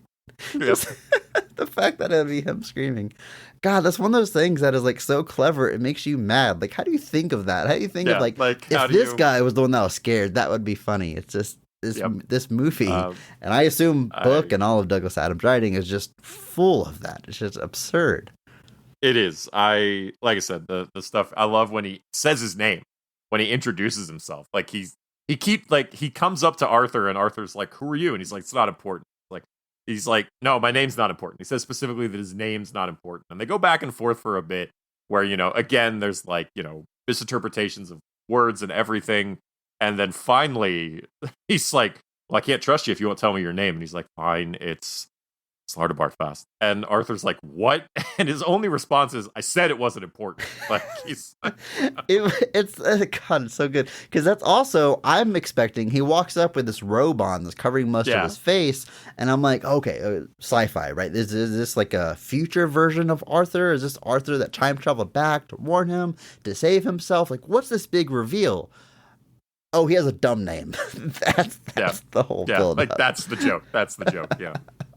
It's just, yeah, I love it. And then Arthur's like, all this, he's explaining this whole thing, and Arthur's like, all my life I've had this strange feeling that there's something big and sinister going on in the world. And he's just like, no, that's perfectly normal paranoia. Everyone in the universe gets that. Like, just, no, that's normal. That's everybody. Yeah, the human condition is universal, turns out. Is that the meaning of this movie? I don't know.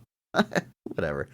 Yeah, it's late in the movie. It's exposition heavy, but delivered in such a great way by Bill Nighy, and it's just really clicked with me, and some of my biggest laughs of the movie. So I had to go with that one.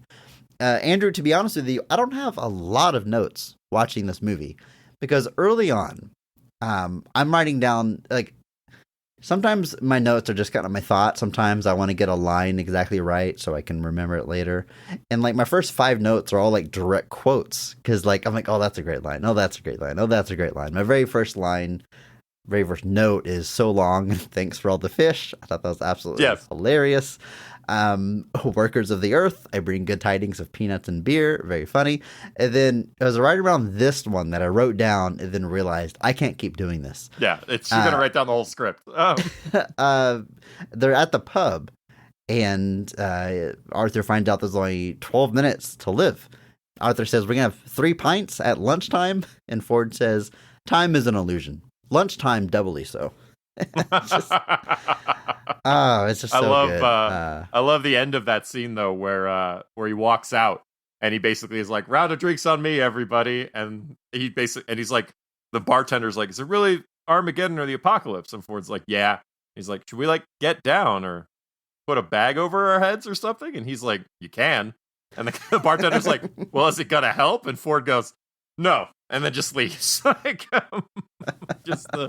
Again, can't say enough of Mos Def's delivery in all of this. Like he's giving that British level humor with like ease. Like he just fits in perfectly. The delivery is perfect.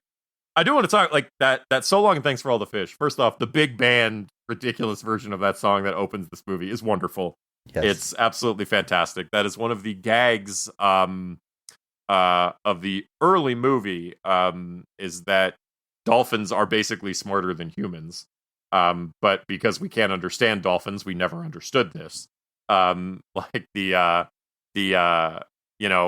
line, I think he says it verbatim, is it's an important. For instance, on the planet Earth, man had always assumed that he was more intelligent than dolphins because he had achieved so much: the wheel, New York, wars, and so on. Which all the dolphin had ever done was muck about in the water having a good time. But conversely, the dolphins had always believed they were far more intelligent than man for precisely the same reason. Basically. And I get it. I'm just saying I get it. And the idea there is the dolphins know that the Earth is about to be destroyed. And they keep trying to tell us, but we just keep misinterpreting it as like dolphin shows at SeaWorld. Like that they're giving us this message that, hey, the Earth is about to be destroyed, and we're just like, oh wow, he just did a, what do they call it? Amusing attempts to punch footballs or whistle for titbits, and eventually they end up and left the Earth by their own means, which is why at the beginning all the dolphins disappear. That is a bit in the book that basically all the dolphins just vanish, and the message that we saw as a double backward somersault through a hoop whilst whistling the Star Spangled Banner was in fact the message. So long and thanks for all the fish. Which just so Wonderful. absurd, so wonderful, so ridiculous. But I love that version of the song at the beginning. They do like a smooth jazz version at the end. And I think even Garth Jennings wrote some of that. He was part of the writing process for that song, which just perfect. That intro scene with the dolphins leading into that whole exit from Earth is just perfect. They do make there's a couple of changes here and there around that, like in the original book, Ford convinces the foreman to lay in Arthur's place in front of the bulldozer. Like he convinces, the plot is the same. Like he's got to get Arthur to the bar and everything so that they can drink and have the peanuts and everything, because it helps with interstellar travel. But he convinces the foreman to lay down in front of the bulldozer instead, and they still bulldoze his house. And there's little things here and there they add, stuff that was revealed in like some of the later books and radio shows that they eventually bring around. So it's more of a remix, but they do add a lot. They develop out some of the characters a little bit more than they were before. And it's just wonderful. I could talk about this movie for like hours. I'm not even joking. It would go on forever. I've got to imagine it's just crammed full of Easter eggs, small visual gags. It's got to be so rewarding on rewatches.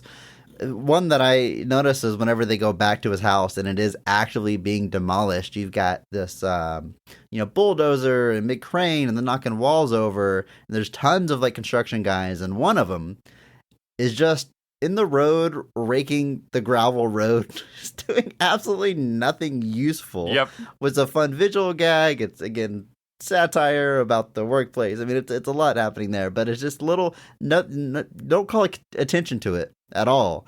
But I just noticed, like, kind of in the corner of the screen, this guy just raking the gravel road in front of a car for absolutely no reason. Good stuff. Some of the other little tidbits I like. Douglas Adams' mother actually has a cameo as one of the women reading a newspaper in the bar. Just thought that was a fun little gag. I mentioned Simon Jones, who played Arthur Dent. He's the floating head that greets them when they come to Magrathea. That's his role there. Apparently, the Apple logo is visible on the side of Deep Thought, which was the fact that Douglas Adams owned the first two Apple Macintosh computers delivered into the UK. And Stephen Fry apparently owned the third. So that was another little fun tidbit there. And the big one, I guess, is that at the very end of the film, when they use the infinite improbability drive to zap to the restaurant at the end of the universe, which is the name of the second book, the last shot of the film essentially is Douglas Adams' face, which I assumed as much. Like, it turns into a giant human head. A very normal looking man. Like what Douglas Adams looks like. Like, that's probably Douglas Adams. Yeah, so it is a fun little set of stuff there, but I love that the last image of the movie is basically Douglas Adams.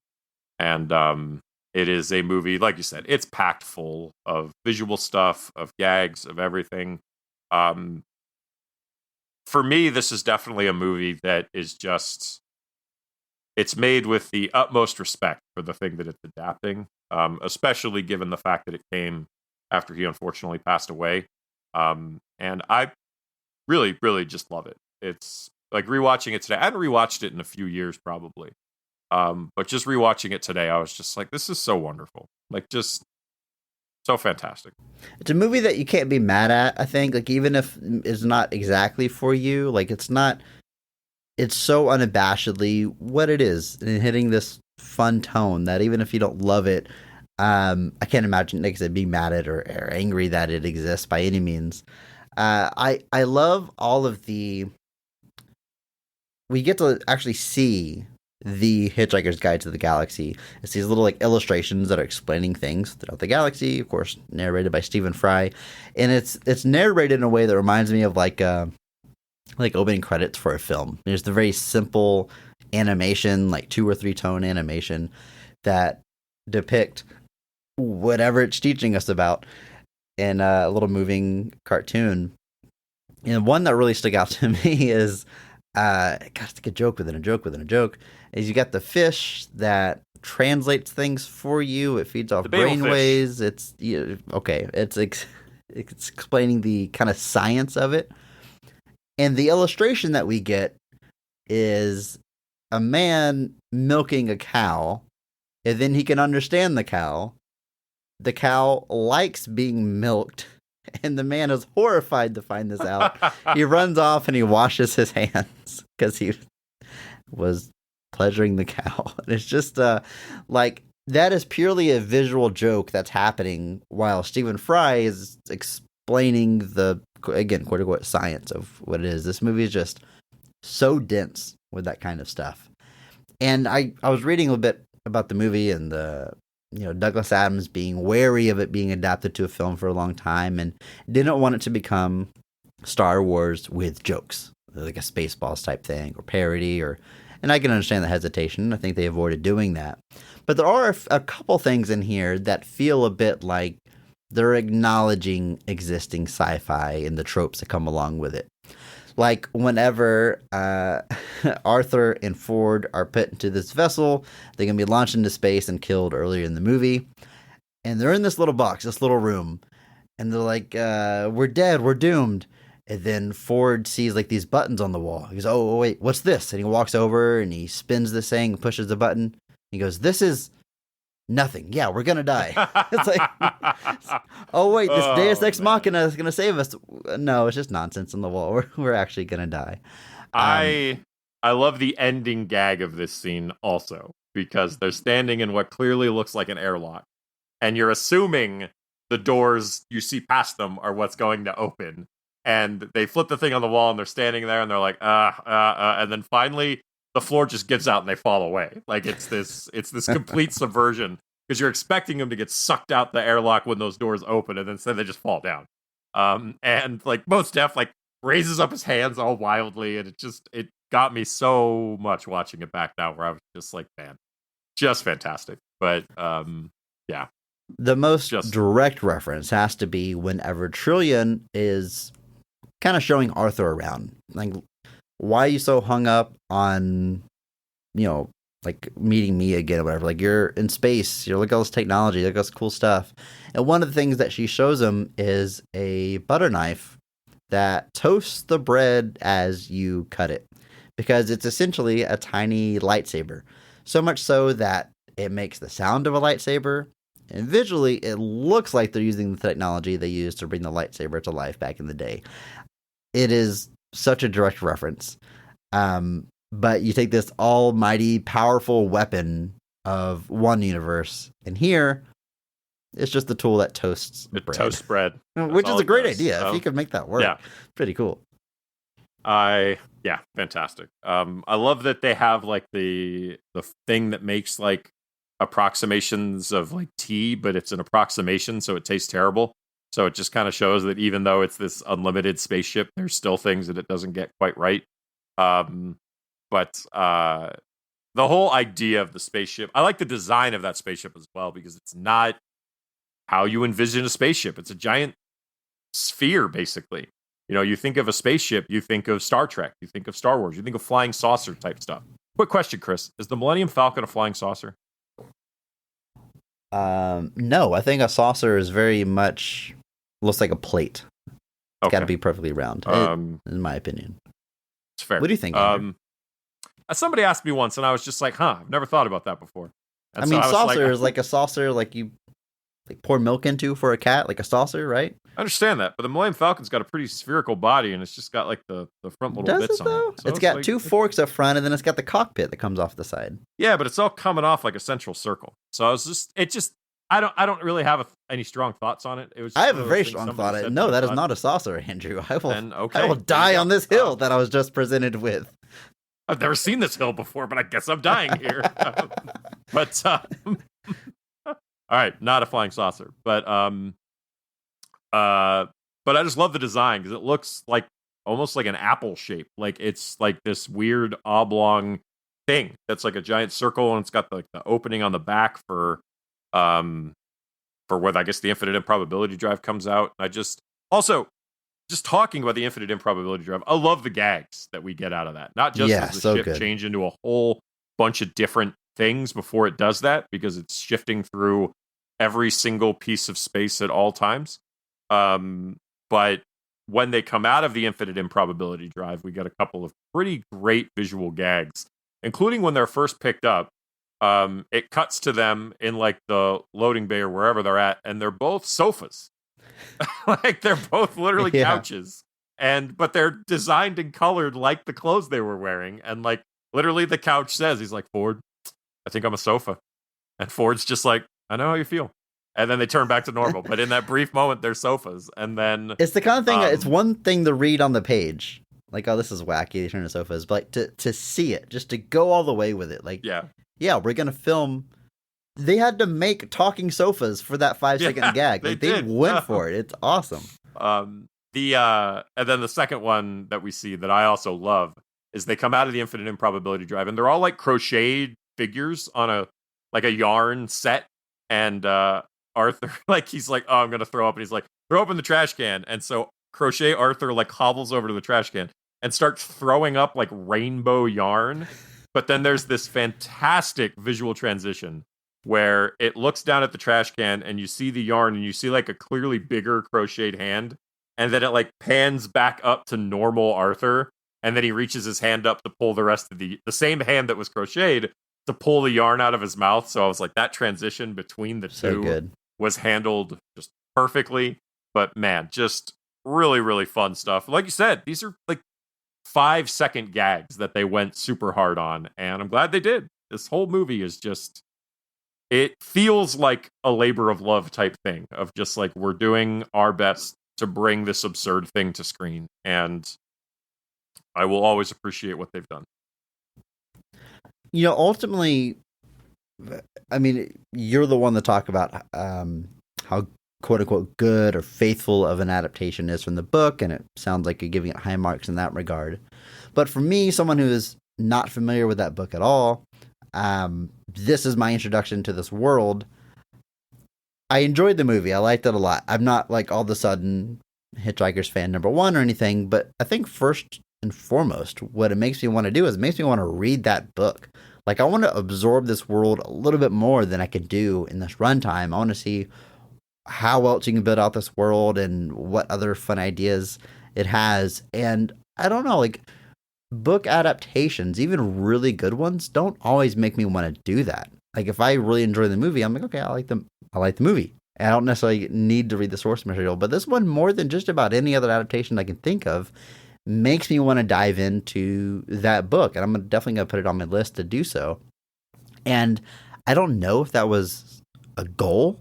Like, I really don't know if that is a goal of a book adaptation when you do that. But if so, I think they totally succeeded, at least in my opinion. Even friend of the show, my wife, who was in the room for about half the movie, she had the exact same thought. She's like, I want to read this book. Like, the tone, the humor, I want more of that. Obviously, we didn't get 5 more movie adaptations, so the logical thing to do is to jump into that book where, you know, just by nature of being a novel, is going to be so much more dense, if that's even possible, but more rich and more time in that world that seems just very interesting.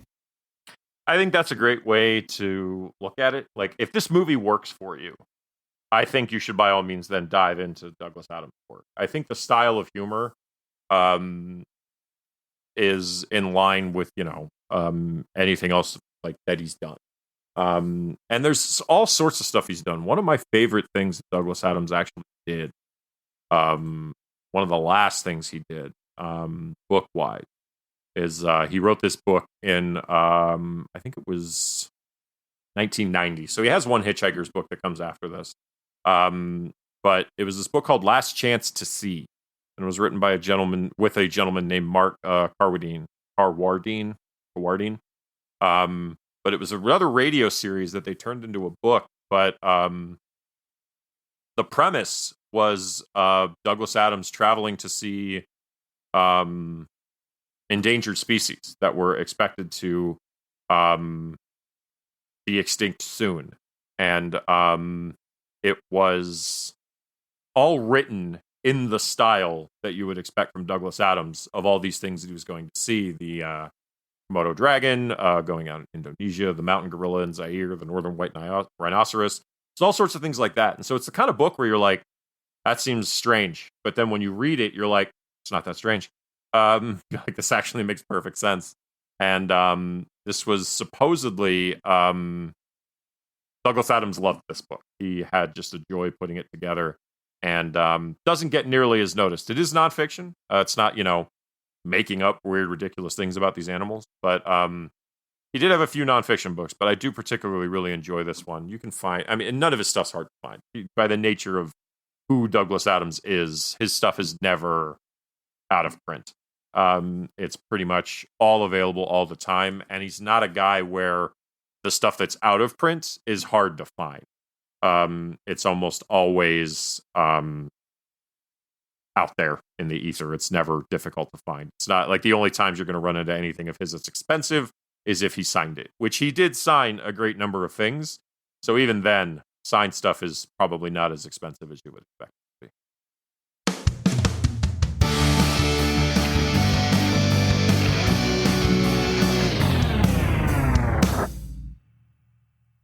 Movies based on books. Got one down. 3 more to go this month. A pretty rich category, Andrew. I think it's the one that we can maybe revisit again in the future. But I'm excited about the lineup we have this month. Me too. Obviously, we're starting off here with this. One of my favorite book adaptations of all time. One of my favorite authors of all time. So I'm excited for a lot of these books that we're going to dive into. I think we've got some hidden gems here that people may have slept on. So I'm excited to talk about them. Hitchhiker is definitely glad I finally saw this. I'll definitely have to watch it again. I mentioned in the episode, I don't immediately love everything about it. In fact, #PP, what I texted you while I was watching the movie was, this movie is exhaustingly clever. And I mean that ultimately as a compliment, but it is nonstop. And I don't know if that's going to come across stronger or not reading the book. I imagine it's also very dense with this type of humor and just straight up cleverness. But a book you can put down and take a break. And I kind of needed that during this movie. I'm like, I got to digest these jokes that are thrown at me before I move on to the next scene. It can definitely be like that. I think that's a completely fair criticism to be like, it can be a little much. I think when it's prose, it's a lot easier to kind of set it down for a minute and come back to it, or maybe it's not coming at you all as relentlessly when you're kind of reading at your own pace. But when it's visually presented to you, it can be a little much. I don't think that's an unfair criticism. I think if you're kind of into that style, it doesn't really bother you. The runtime here, it's what I think, like an hour 50. Yeah. So it's a little bit on the longer side, but there's a lot to go through here, to be fair. But I think that's fair. Well, more book adaptations to come, of course, but for now, it's time for our question of the week. If you would like to ask us a question for a future episode, you can. Just hop into our Discord server. There's a link right there in the show notes. Join the community. We talk about all kinds of stuff, not just the podcast, but there is a channel in there specifically for leaving us questions like this one from Flamin' Queso, who asks, if you could have any movie made and you're allowed one DC character and one Marvel character to star in the movie together, who would you pick and why? Interesting concept. What I find most interesting here is they are specifying one DC, one Marvel. So I assume we're only allowed one character. Yeah, you can't do JLA Avengers here. Yeah, you can't do. I think one of the classic crossover fantasy bookings is Batman fighting Spider-Man Rogues Gallery and Spider-Man fighting Batman Rogues Gallery. I think that is a pretty fruitful endeavor. But if you want to try to get in on, I guess, a team up of two characters, Andrew, who are you going with? I would probably go back to one of the first Marvel DC crossovers they ever did. I think I would do Superman and Spider-Man. Oh, that's interesting. It's not evident, just like there's this desire to like match up characters that have like the same skill set. Right. You know, like when you do like a JLA Avengers crossover, you want to see like Superman versus Thor and Batman versus Captain America and like you know, Quicksilver versus the Flash and things like that. But for me, I want to look at characters who are more moralistically aligned. So Captain America and Superman kind of feels like another similar one, but I think with Spider-Man and Superman, you've got a little bit more leeway there. There's a little bit more crossover. Obviously, Clark Kent's a reporter. Peter Parker is a newspaper photographer. There's some cross lines in the real life. And then obviously, as superheroes, their motivations are largely similar. We have these powers, and it's our responsibility to do the right thing with them. So I think there's a lot that could be gained from doing something like that. So, and that was a crossover Marvel and DC did way back in the day. I don't remember. I think Kurt Swan drew it. I don't remember. Let's look real quick because, you know, typing things on a computer and looking up on the internet is the most. It's great podcasting. It's great podcasting. It is. Who did write this? So it was written by nobody that I know of. Okay, well, that wasn't a original, complete waste of time. The original, no, sorry, that was a sequel. The original was written by Jerry Conway and drawn by Ross Andrew, Neil Adams, and John Romita Sr. Neil Adams and John Romita Sr. were uncredited. Apparently, they did a lot of the.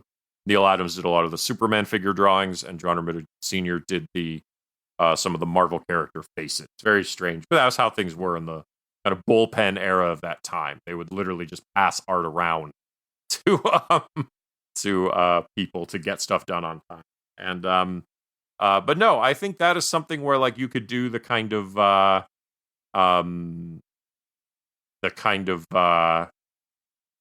the original tension kind of at the start if you really wanted to, kind of a brief opposition.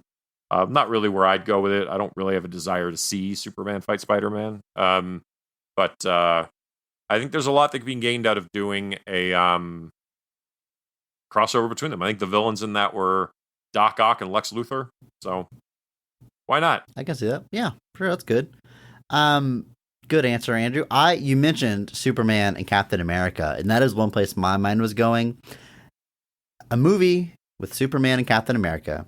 And they are both their most wholesome, optimistic, hopeful selves.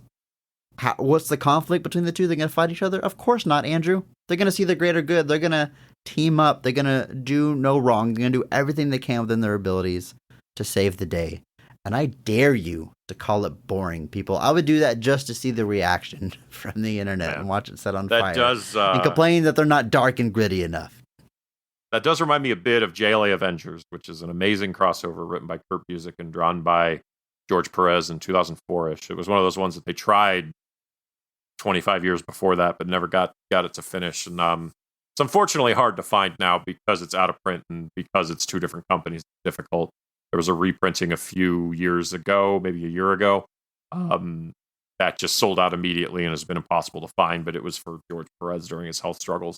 But one of the things I do like about that is there is a scene where Batman, the Avengers and the JLA are like encroaching on their universes. They're fighting each other, but Batman and Captain America have a brief little thing before Batman kind of looks at Captain America and he's basically like, you're smart enough to realize there's something else going on here, right? And Captain America's like, yeah, I'm guessing you are too. And they're like, good, let's go find out what that is.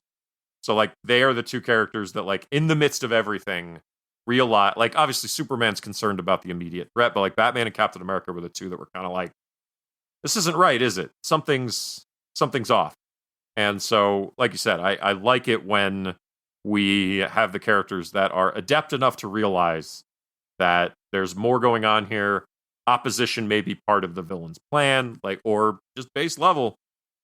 It's just a team up. They don't have to oppose each other at all. It never has to be that way. I'm not saying like heroes should never fight each other, but sure, it's usually, it can be convoluted, and it can be like, you're working backwards. You want these two characters to fight, and okay, let's make up a reason for them to fight. Like, it's not the most compelling, and it's have them straight up team up sometimes. Like, that's also really fun. I think Batman and Spider-Man would be a fun one, because I think there's a natural Bruce Wayne and Dick Grayson chemistry there, with Spider-Man being young, athletic, humorous, teenager, etc. So I think the chemistry is like naturally built in. So I think you could do a lot of fun there. And they can bond over dead parents and stuff. Oh no! But yeah, I mean, it's hard to pick like a bad one, really. Trying to think of like some of the quote unquote obvious ones. Like you said, it's kind of obvious to kind of team up the similar characters, like Batman and Iron Man. What does that look like? Hey, we're both billionaires that did the same thing with our money, turned ourselves into superheroes. Yeah. I don't know. I've heard like, Batman and Moon Knight is one you hear all the time, or Batman and Wolverine.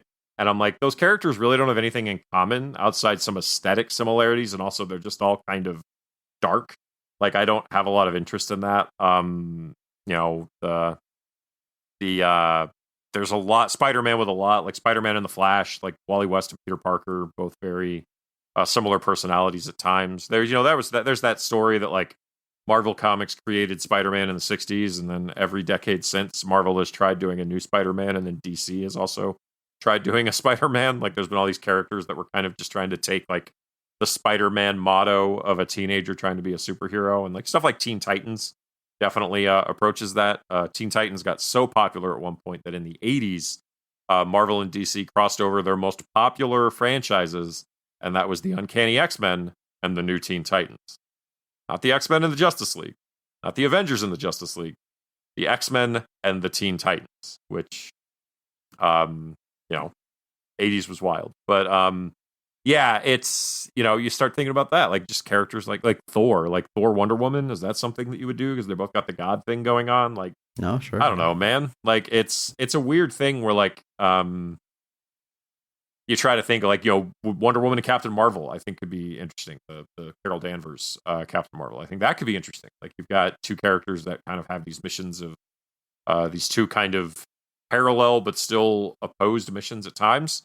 Got some interesting stuff you could do there. I just love Superman, so I want to see Superman featured in things like this, just because Batman doesn't need it. Batman is the most popular superhero on the planet, arguably. So let somebody else have something. How about this one, Andrew? How about a mutant from DC, a villain, say, I don't know, Clayface from Batman, going to Xavier's school for the gifted youngsters and trying to get on the right path and being tutored by him. Not opposed to that.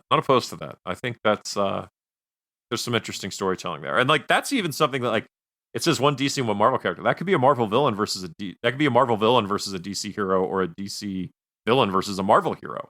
Like, you could just do the one for one. You don't need it to be like, you could do like, Batman versus the Red Skull or something, where like you've got, that doesn't make any sense for any real reason, but just you've got that notion where you could take like Hercules and put him against one of Superman's villains. You could take like you said, you could take Spider-Man and put him against like, and that's like, I can't think of a single Marvel character that the Joker worked as a foil for. I would like say stuff like that. Captain America versus Joker. Because ultimate good versus an evil that can't be broken or healed or fixed. Sure, I think something there. Yeah, maybe, but yeah, it's a good question. But I like Superman, Spider-Man. Final answer. It's undercooked at the time, but I wanna pick a mutant from DC and send him over to Professor Xavier. Who that mutant is, I don't know. Can you think of a mutant from DC? Let me know. Who should be schooled by Charles Xavier? I would love to hear from you. You can do so in that Discord. Like I said, the link is right there in the show notes. So if you haven't joined us already, what are you waiting for? We'll be waiting for you. And until next time, just remember that maybe not every movie is great. But all movies have great. Thank you to Mark Benavides for singing our theme song. You can check him out on Instagram at NotThatMarkAnthony. And thanks to Mitch for the music. You can follow him on Twitter at I'm a Biggie Boy, and check our show notes for the SoundCloud link. Check out our store on TeePublic for some Best of the Rest merch. And if you enjoyed this episode, please share it with a friend. That is the only way that we grow. And follow us on social media at BOTRcast. Thank you.